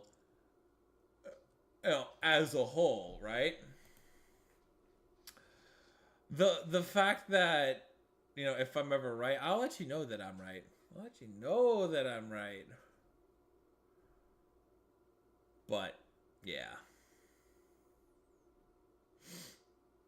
Anyways, I mean, it is what it is at the end of the day. This quarterback class is super deep. As long as they get somebody that's like on my extensive list, I'll be fine. You're gonna draft Spencer Rattler, and you're gonna like it. In the third round, sure. I'll take No, that. you're drafting him second round, buddy. We don't have a second round pick this year. You're gonna trade up to draft him. No, Seattle always trades down. The word is you're gonna trade down and draft him. Then I'll be a little bit upset. Like the thing with Rattler, he doesn't have a defense or anybody or talent. No, he has talent. I think he's got talent. I think I was just gonna say, to quote Nick Mann, Spencer Rattler's draft stock, airplane video crashing on fire. Yep. To quote the famous. Oh, Nick don't get me Mann. wrong. He's not a first round talent. I mean, but if you get him if he's a third, get him in the third round. Yeah, I'm fine with that. I think he's worth a third. He's worth a third. But Rattler's gonna go probably, I imagine, day 3. I think he had a good year this year, but no bowl game. That's gonna hurt his stock a whole lot.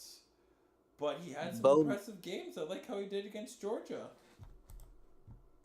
I'll say this: I think Bo Nix is probably gonna go Bo Nix will either go top 3 or he's going in the third round. I think Bo Nix is the third round. I say second or third round, probably.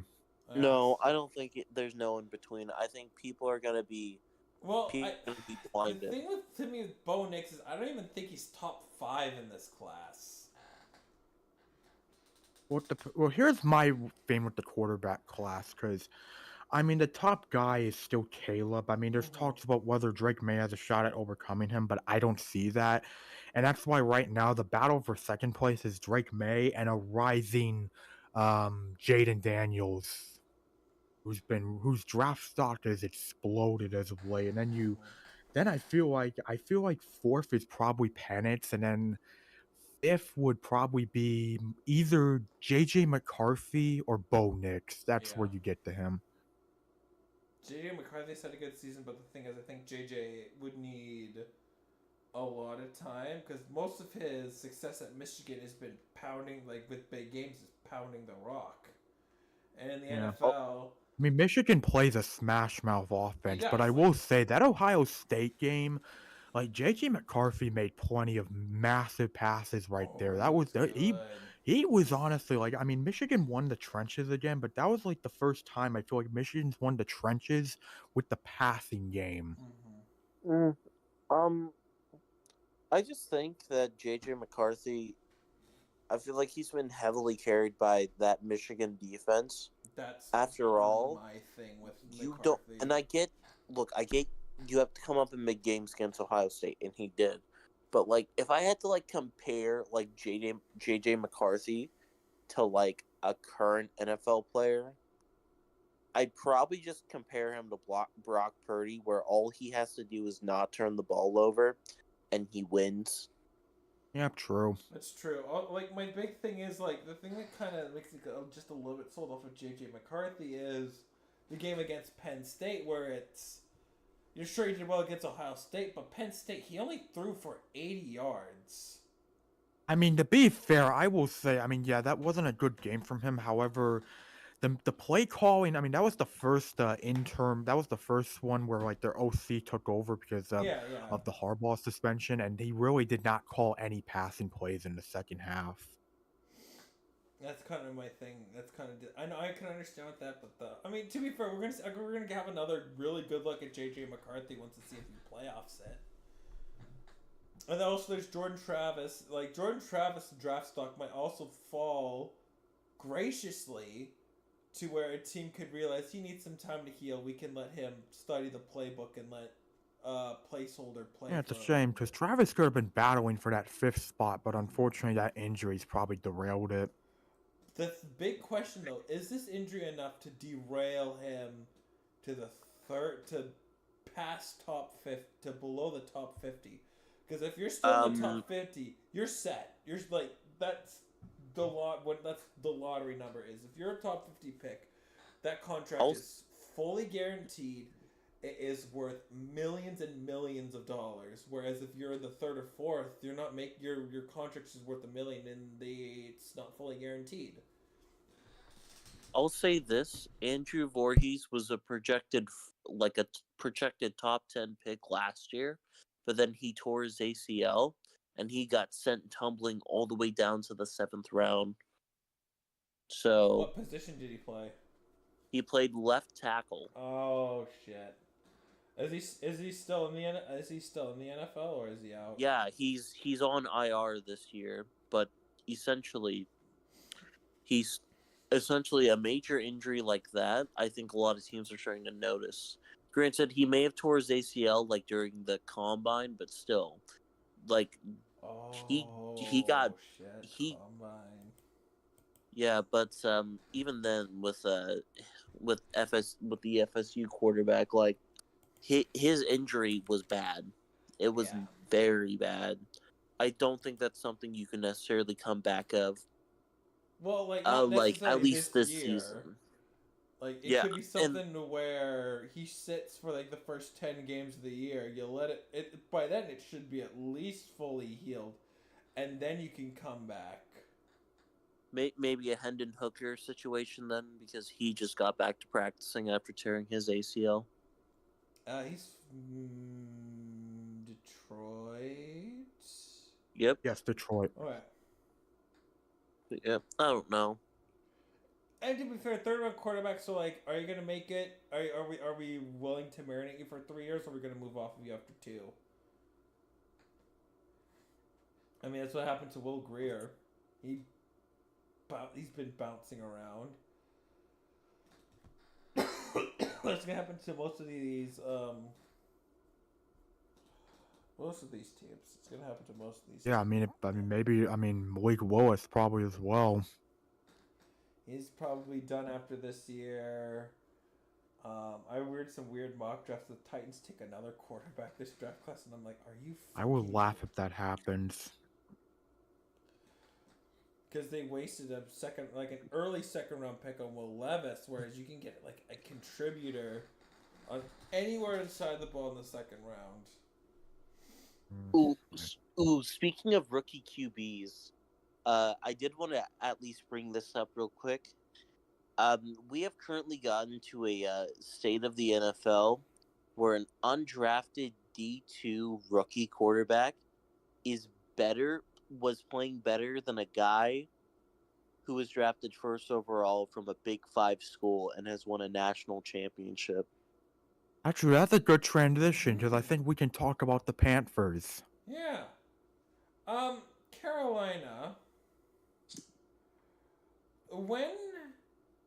To David Tepper, when on this God green earth has an owner interfering with the team been a good idea? Just name one situation. One situation where an owner has come in, forced them to make a decision, and it's been for the betterment of the team. He clearly values his job more than he values success, that's for sure. Tepper's the owner. He owns the team. I was going to say I always get their GM and owner mixed up. Oh, Tepper's the owner. When is it, like, again, the Cleveland Browns, do you know how many times that Jimmy Haslam has meddled in the team affairs? This team has been nothing. Except when he's kind of backed off a little bit. but I'm pretty sure he pulled the trigger on Deshaun Watson, and because of it, I think it's one of the biggest reasons why Cleveland isn't a dominant powerhouse in the NFC North, because he interfered. Look at as many times as Daniel Snyder. How has Daniel Snyder interfered? How many times has he interfered with the Washington football team, Redskins, Commanders, whatever the hell they are? How many times he's told them to draft people they've never panned out? Tepper, you need to back off. If they want, like, again, this draft, no matter what, you can say, well, I wanted C.J. Stroud. David Tepper, no, you didn't. No, you didn't. You wanted If Bryce you wanted Young. C.J. Stroud, you would have fucking taken him then with the first pick. I still think the same thing would have happened. I think C.J. Stroud, if they'd taken Stroud first overall, Stroud would struggle in Carolina. They'd be like, oh, why didn't we take Bryce Young first overall then? They whiffed. Who can just say you whiffed? Way to inspire confidence in your young player by saying, yeah, we made the wrong pick, guys. Which we not even after one season. I've never ever seen any situation where the number 2 guy is outplaying the number 1 guy by a significant margin. That never happened. I've never seen that happen. I've never ever seen that happen. That David Tepper's the first, like, there's never been a scenario where the number 2 quarterback that's selected in the draft is outplaying the first overall pick. That never happens. Usually the first overall pick completely outplays it, and the second overall pick they just never figure it out. Right?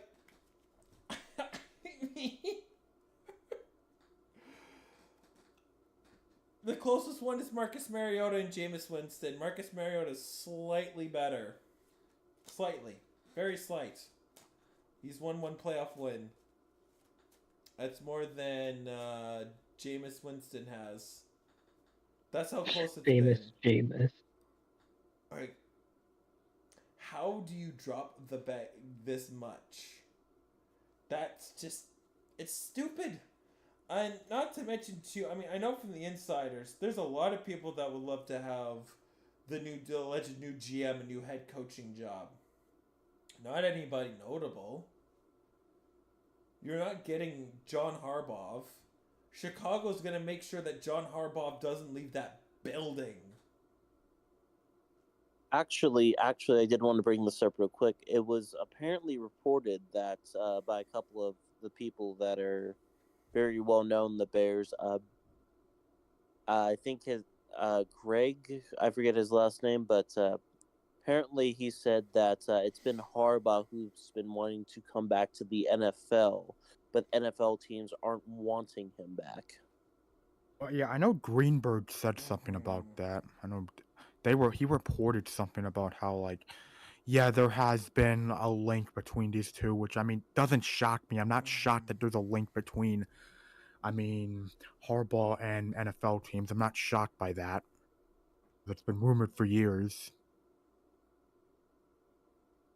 Yeah. I mean, I think in terms of that situation, it comes down to if he wants to go back or not, whether he genuinely wants to, like, 100% commit himself to going back to the NFL.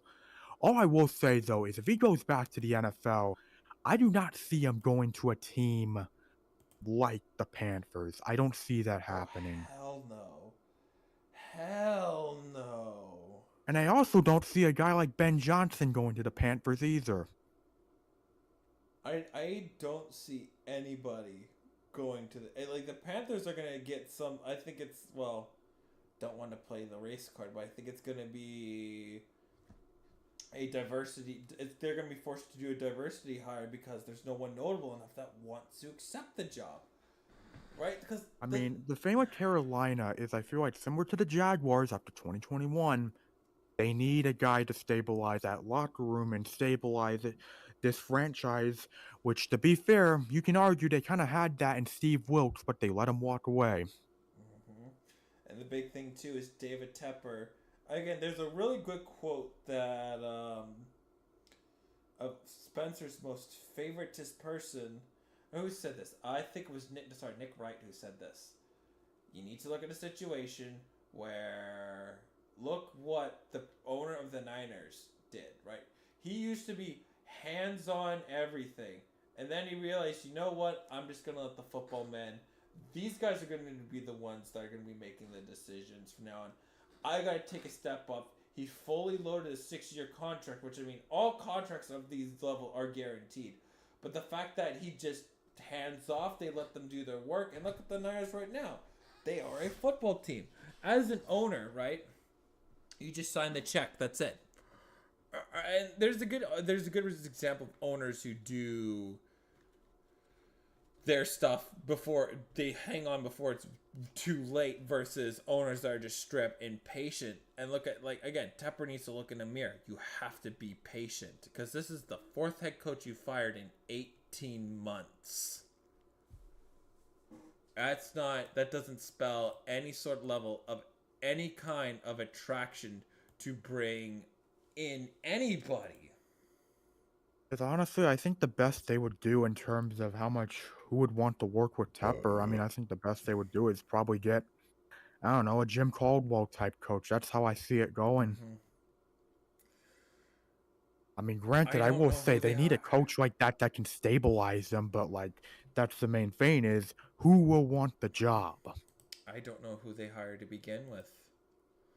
Josh McDumbass. No, it's not Josh McDaniels. They could bring in Matt Nagy, though.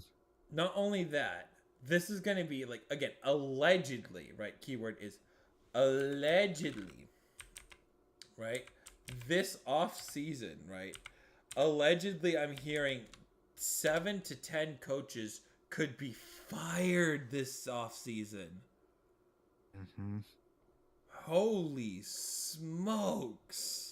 Yeah, this is feeling like this is going to be a busy off season when it comes to coaches.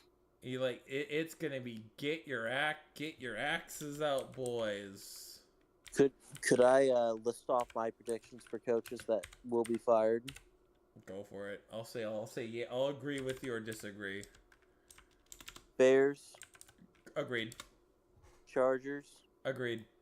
Although I'm hearing Staley is pretty safe.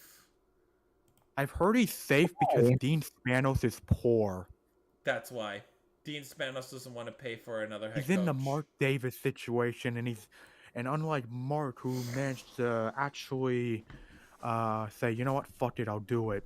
I don't think Dean wants to do it, which is that's a Chargers moment right there. Yeah, it sucks, but and even to at the end of the days when you are in the position, or I would think the most likely spot for Harbaugh to land is in Los Angeles Chargers. And the thing is, Chargers are paying rent. I don't think they're getting much money in ticket sales. It's mostly TV revenue, and I don't know how well that's been going out.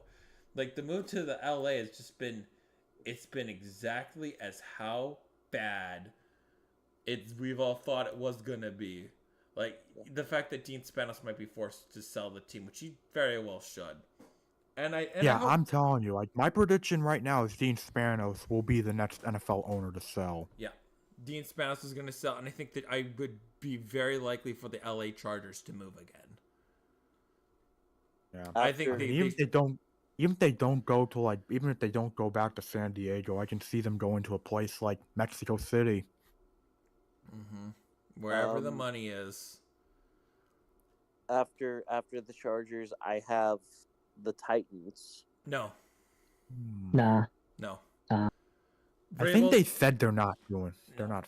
They like Vrabel. They understand that they're kind of it's the GM that kind of put them in a shitty situation. I'd say it's the GM that they had was really bad. I mean, he'll be on the hot seat. I can see them getting. They might need a new OC though, because their offense still is dog shit. I think for the Titans, he'll be on the hot seat starting next year, but not this year. This year, it's basically a wash. You don't have a quarterback, and it's how you develop one during the offseason is going to be your big reason why your team is going to be successful or not. All right, next one. Jets? No. Aaron Rodgers. That's it. Yeah, Well, Jets were screwed over. It's not really Salah's fault. Well, kind of is, but they're not gonna you use him as a have they I have scapegoat. agree. I don't think Salah's the biggest issue in New York. I truly don't think he is. But I could see the Jets this offseason trying to find a scapegoat. I'm a just scapegoat saying. is Aaron Rodgers tore his Achilles tendon in the first 4 plays of the season. That's your scapegoat. True. That's true. They have the scapegoat. It's their turf. If they want a team, change your turf. Simple. Or not even change the turf, just put in grass.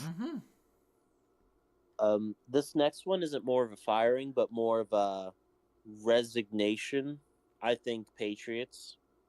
No. Belichick's gonna coach until he's 6 feet under. No, No, I just there's like a 20% chance I believe Belichick gets fired. I don't think there's a resignation. I think if anything, Belichick's more likely to get traded away because I do wonder in what about the GM spot though, because I feel like honestly, I feel like Moore would be willing to keep Belichick for however long he wants if he decides to finally step down from GM. Because I feel like the GM, Bill Belichick, the GM, is a much bigger issue in my opinion than Bill Belichick, the coach. Yeah. They don't have any star power on that team whatsoever, and it can't be the old Patriots of old where you get somebody who's a Walmart cashier that can catch the ball so well. Everybody's got analytics, scouting, and they're using more analytics. It's more analytically focused than it's been in a long time. And Belichick can't use that anymore. He's with the rest of us, and I think it's a 20. I do think there's a chance he could get fired because the Patriots finished 2-15. Robert Kraft's gonna hate to do it, but I think he would move off. He'd be more likely to move off of Bill Belichick than people think. I think it's a 20% chance. I was gonna say after the Patriots, I'm not. I was gonna say the Raiders, but that already happened, so I'm counting that as one. And this one, I think the entire NFC South cleans house, regardless. Ooh. I could see that. Here's the thing: whoever makes the playoffs keeps their job. No. I think everyone's gone. I do think everybody in the NFC South is gone. I've heard rumors. I will say I've heard rumors that even if they make the playoffs, there's a good chance Dennis Allen doesn't survive this season, even if they make it. Dennis Allen, I agree with. Bulls, I agree with. But Smith is, if the Falcons make it, like Smith has been dealing with like garbage everywhere, and it's worked. His play calling is baffling, but it's even dumb how it just all works. It just all works out. Yeah. And this one, I think, could be a bit of a shocker. But I think it just comes down to how performances is. It's a split between both the Dallas Cowboys and the 49ers. There's 0%. No. Further in the playoffs. Not 49ers. I mean, Cowboys, I don't know. I don't know. The Cowboys are eliminated round 1. I do think there's a higher chance than 0. It's possible. Only thing is, I mean, for as much of a reputation as Jerry Jones has, like, you gotta remember this man kept Jason Garrett around for nearly a decade. Yeah.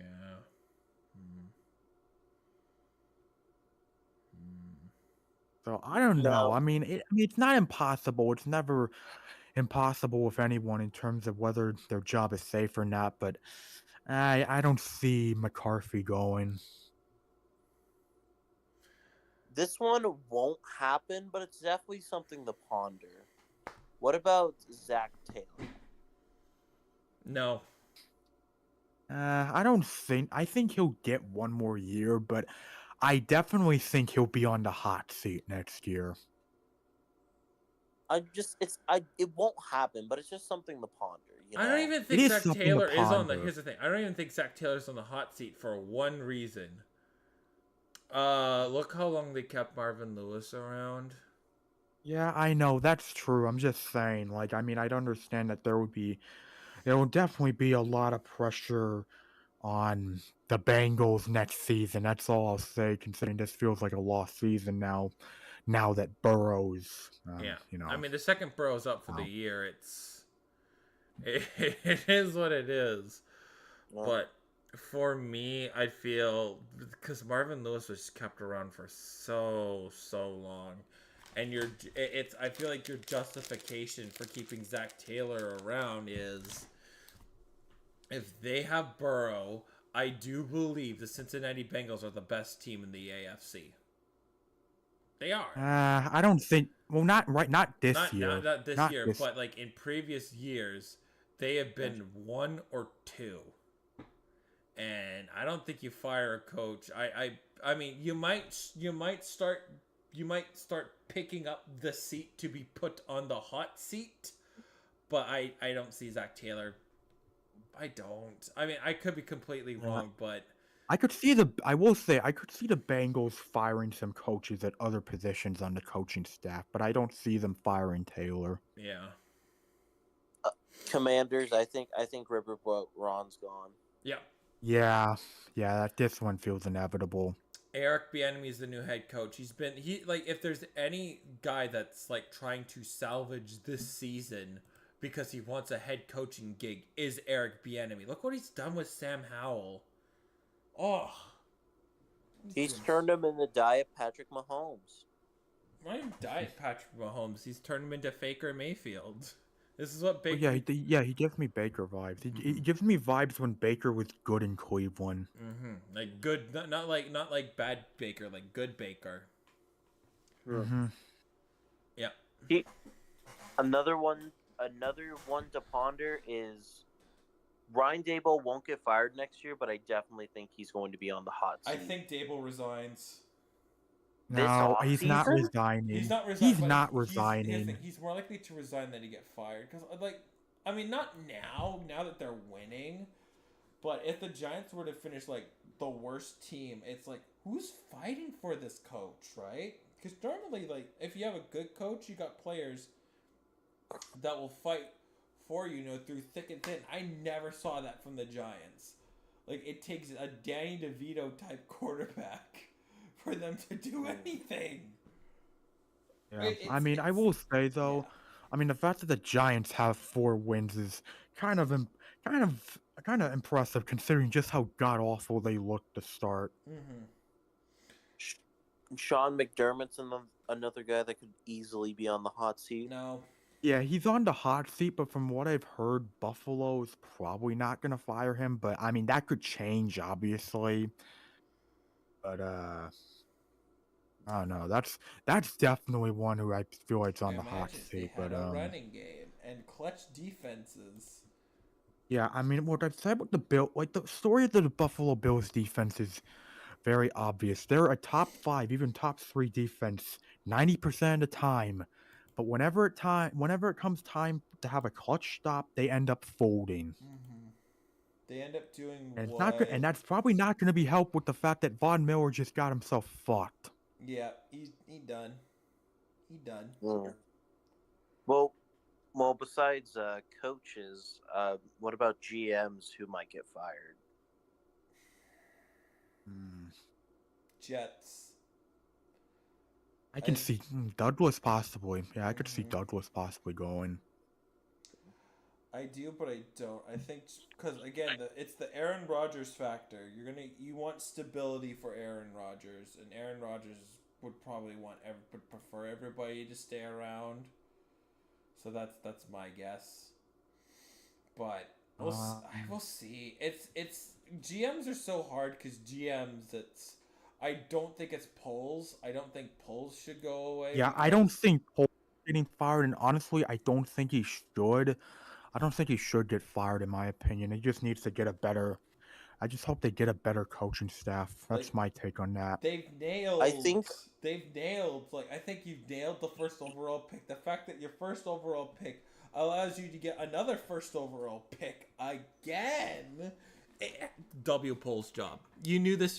I mean, year. my thing with Poles is he's very, like, from what I've noticed, like, from what I've seen how he's done, he's a very good drafter. I will say that. Yes, he's had some misses with Felix Jones and all that, but overall, his drafting up to this point has been solid. I will say Darnell that. Wright, man, dudes, like, Hmm.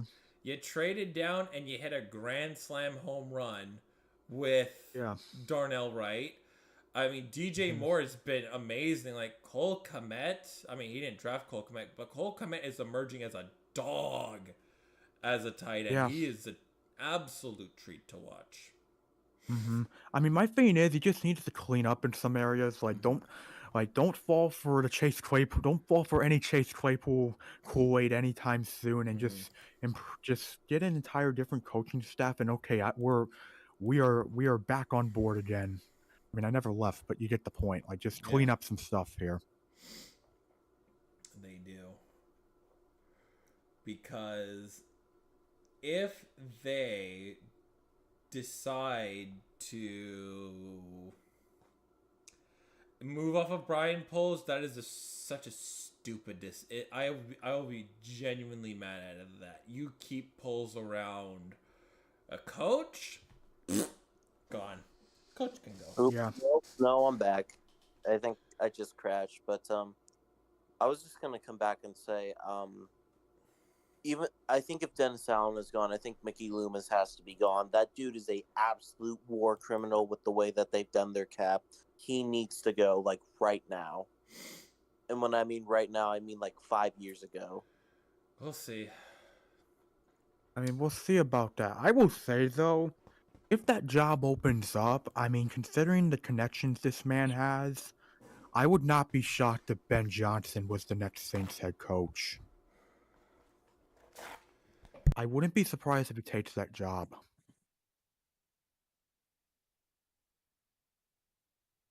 Yeah, Ben Johnson. We'll see. I mean, because the thing, like, it's a hard act to follow from losing Sean Payton. It's a hard act to follow up on.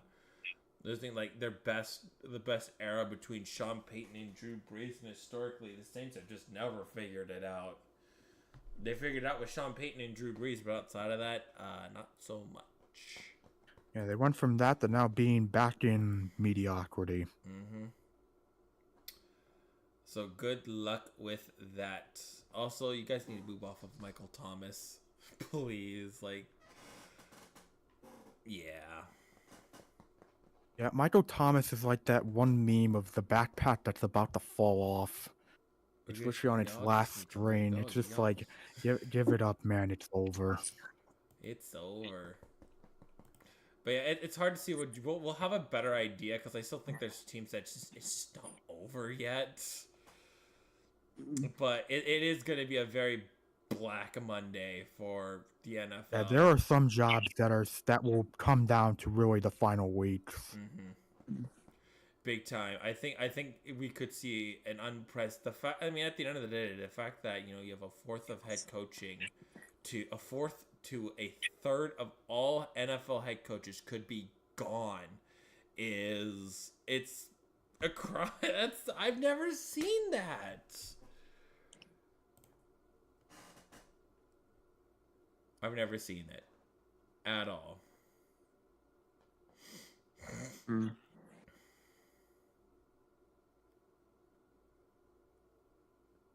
That's how I see it at the end of it. But that's all I got for the NFL. Although the Niners are super good.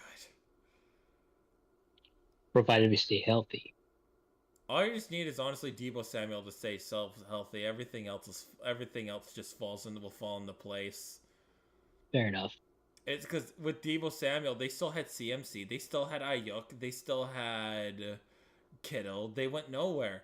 Yeah, to have Deebo. Oh, everything's fine.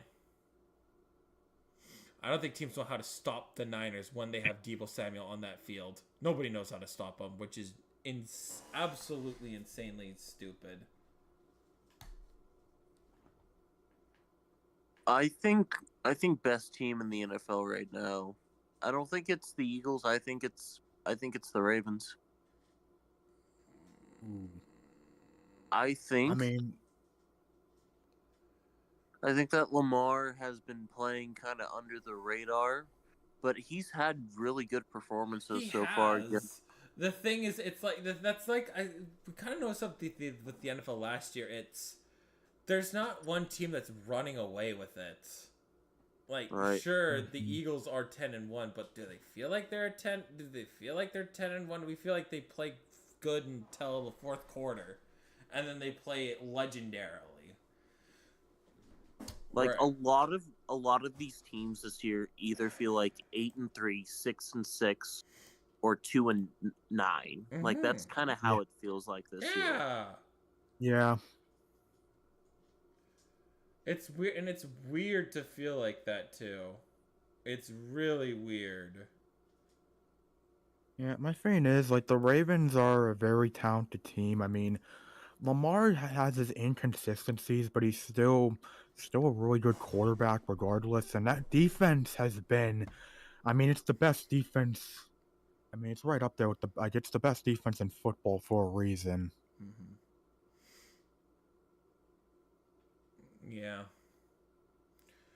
I mean, even Tom Brady said the quality of football is just garbage. I think defensive coordinators have figured out offenses now, and offenses need to adjust without the rules. Without the rules Yeah, coming in and doing it for them. because I'll be real. I mean, I don't want the NFL making any more rule changes just to try and make it harder for players to play defense. Like, Mm-hmm. this is on the offensive coaches now to try and adjust to this. Because, like, the defensive coordinators, they've been figuring this out for years, and they've managed to figure it out. So, It it just really sucks because I feel like we're starting to get into a point where I think, we've had like the heyday, like we've had our NFL renaissance of Brady, Rogers, Breeze, Rivers, Manning. Like we basically had an NFL renaissance, and I think we're going to be heading closer to a dark age, if that makes sense. Because I mean, think about it. Like the golden era of the NFL would probably there's be like the there's 80s still and 90s. Mahomes, there's still Allen, there's still Herbert. I think with the AFC is in such a phenomenal spot. It's just the NFC feels so desolate I outside it's of the usual teams. Like it feels like the AFC has been bad for so long that they've landed themselves such top talented guys that the NFC just fell behind. Well, I also think too that it like the kind of switch happened where the AFC has all the quarterbacks but not really the talent guys, and the NFC has all the talent guys but not really the quarterbacks. Yeah, and now it's switched to where the AFC is all that has of the talent. Don't get me wrong, there's some studs that can play the game, but there's nobody in the AFC that's really game changing except for Jalen Hurts, and I think Jalen Hurts is just an A- level quarterback. I mean, my thing is this. Look, my thing is this because I don't think it's a dark age or anything. I don't think we're heading that way. But I will say this: when it comes to other leagues, like you look at the NBA in terms of the players out there, in terms of the talent out there, I would say right now the NBA right now is the most talented it's ever been. I can, Same with the yep. NHL, in my opinion. The And NHL is honestly, getting while it has it, so good. It's getting yeah, so good. Right?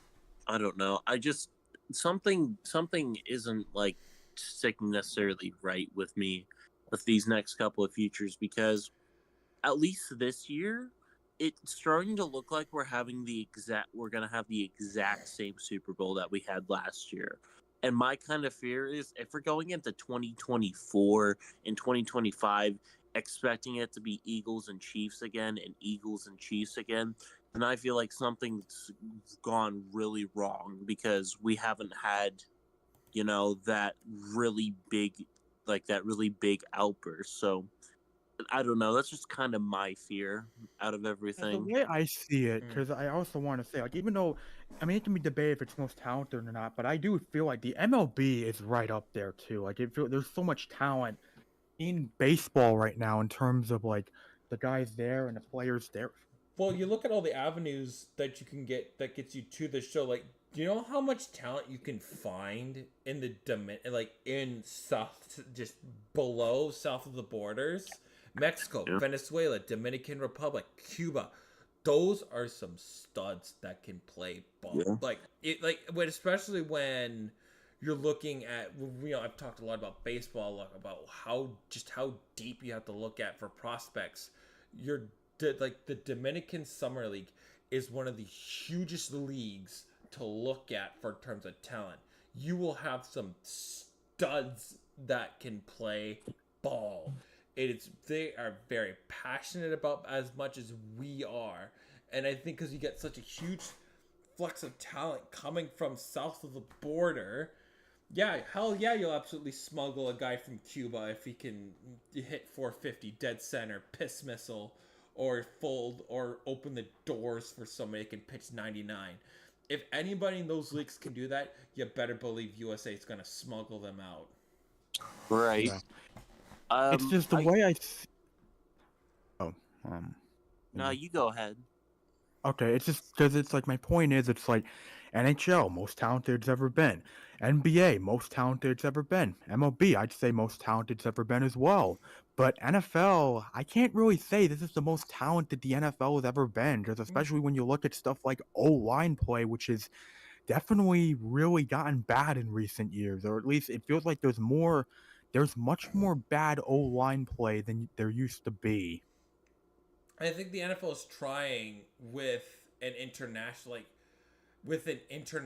effort. They're trying to get it more noticeable worldwide. That's something that the NFL has tried to do, but the thing is, like, there's not European college programs or an alternate way to the NFL other than the NCAA. Yep. There's no other way. Nothing has established yet. Sure, they're trying to do it with the XFL and the USFL. The NCAA has noticed that right away, and now they're paying their players. There's only one way to the NFL, where it's like you're the NHL or MLB. Even then, there's also, well, actually, NBA has Europe. The Europe market for the NBA is something that you cannot underestimate anymore, because you can find studs in Europe now. Yeah. Well, the thing is, too, think about it, too. Like, a lot of, like, NBA G Leaguer people are, like, getting drafted first overall now, and, like, the NBA draft. The NFL doesn't have something like that, where you have a central scouting program where you can get these young kids and get them here. There's XFL, but the thing with it, there's been some nice stories to come out of it. Guys that now have are able to get back into it. But the thing is, they're not like household names. They're usually backups, third string players at the most. They're not like people that can completely take over the league. Like, we've seen really good stars out of these leagues, and then they go into the NFL, and we never hear from them again. Like, the only one that's kind of been there's two guys that come to mind that have been absolutely amazing at the levels as Younghoe Koo and Kevon Turpin. That's it. They exist, but I feel that, we don't think of somebody like Jordan Teamu. Like, he's not a starting NFL quarterback at all. Right? Like, he might go to the CFL next year if he decides not to play in the newly formed Spring Football League. But my thing with it is, the NFL is in a position to where they'll make sure they get the most talented players, and there's just not room for other leagues to grow in. And usually, even my sister, she did an internship with the BC Lions. The attitude that some of these players have is yeah, we're not going back to the NFL ever again, so we'll just stay here. Because they want playing time. That's Yeah, and it's just the way the NFL right now, it kind of reminds me of like, I feel like the state of the NFL right now in terms of the product, it kind of reminds me of like a time like before the golden age, like, well, before the other golden age, like probably like the early 2000s or something, where it did feel like there was kind of a dull period when it came to like the quality, in my opinion.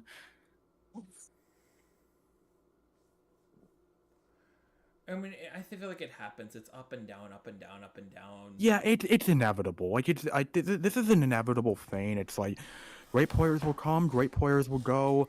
You know, great Right. teams will arrive, great teams will go away. That's Mhm. that's just the way it works. Right, and I guess another thing is to like maybe I'm just kind of like overreacting because like how the NBA went from MJ to LeBron just like that. They never really experienced like the downward like spiral of like Hmm.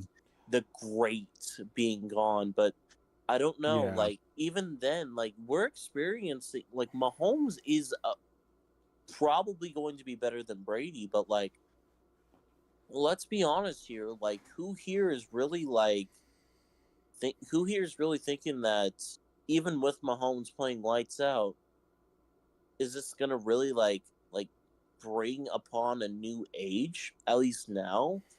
Which is why, like I said, I think we're gonna get into a very dull period. I think over the next couple of years until teams like the Texans, the Chargers, once they start getting a good coaching staff and good talent around them and start developing, it's probably going to be Chiefs Eagles for like the next 3 years. And that sucks, but that's probably what's going to happen. I'll have to see at the end of the day. I mean, because like even then, I'm not sold on the Chiefs going to the Super Bowl this year. I think Baltimore can beat them. Oh, I 100%. mean, Kansas City doesn't have a yeah, receiving Chiefs core. are just offensively. It's just the receiving core is killing them. Right. Like, sure, they can rely on Travis Kelce to, get a shitload of yards, but like, at the end of the day, I'm just, they need somebody, even if it's just somebody to get 700, 850 receiving yards. You need somebody, and there's not nobody that's on this receiving core that can get you, hell, even 500 yards receivings. Sure, it's Rashid Rice maybe, but I feel like it's guys that are good for 4 weeks and then you never hear from them again, where they don't have that staying power. No, I get you. I just meant Chiefs more as like a stand-in, because like I just feel like it's. I feel for the NFC.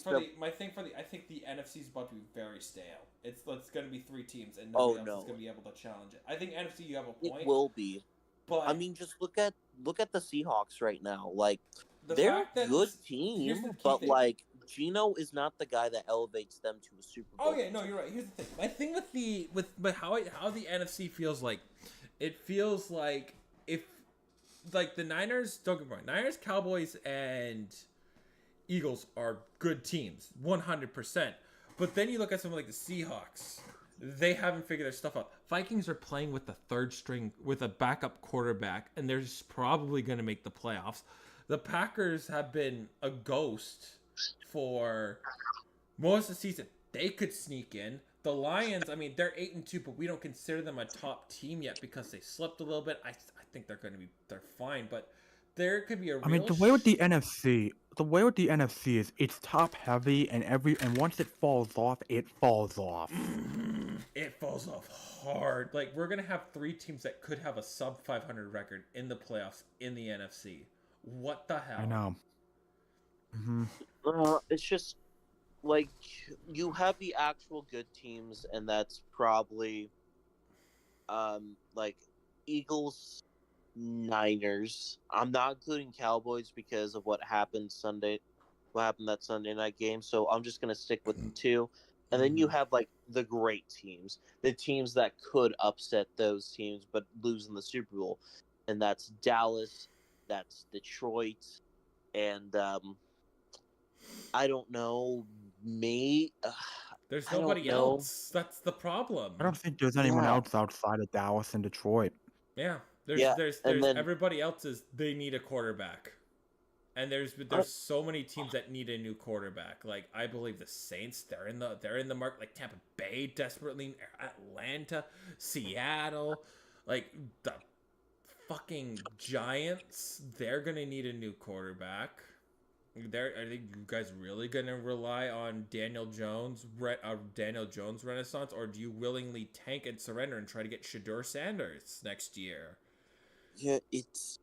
yeah, it's like 25% of the NFC is like good quality football, and the 75% is just the redheaded stepchild. Mm-hmm.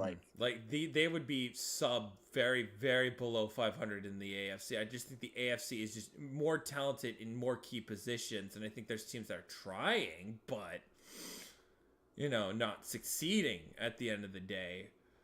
And then even then, teams with like stable quarterbacks, like the Rams, like they're very much like bare bones now that it's just like nothing about them can really push towards a playoff. And they have the great Rams coaches. could make the playoffs. Seahawks are on a slippery slope, but I feel like they really need Cooper Kupp. Cooper Kupp hasn't been Cooper Kupp these last 2 seasons. Well, he hasn't been fully healthy these past 2 seasons. True. And what's the best ability? Availability. Yeah.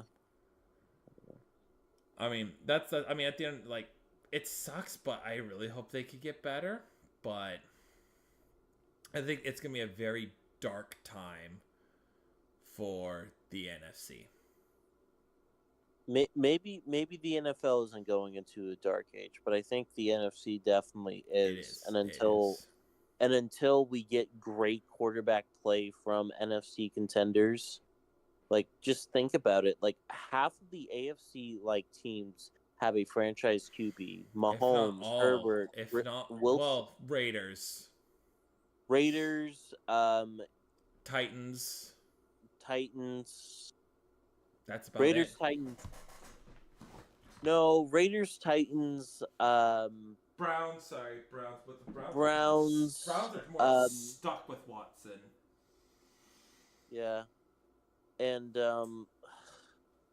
you could argue a case too. Oh shoot! About the Steelers and Kenny Pickett. Kenny Pickett's maybe. Yeah, but like even then, like 12, like there's 16, like let's say franchise QBs in the NFL. Yeah, the NFC has 4 of them. The AFC has 12.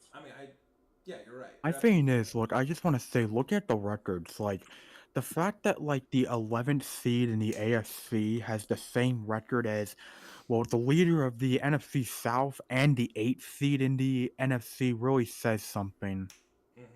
100%. Yeah. Well, I think that's all for tonight. I gotta get up for work early. Fair enough. I think it's it for tonight. Yeah, we'll have a longer show next week. Night. But anyways, thanks everybody for coming. I have to take care of some stuff now. We'll be back next week. We'll talk more about the NFL, and we'll probably have the principal's office debuting next week too. And we'll see you guys next week. Peace.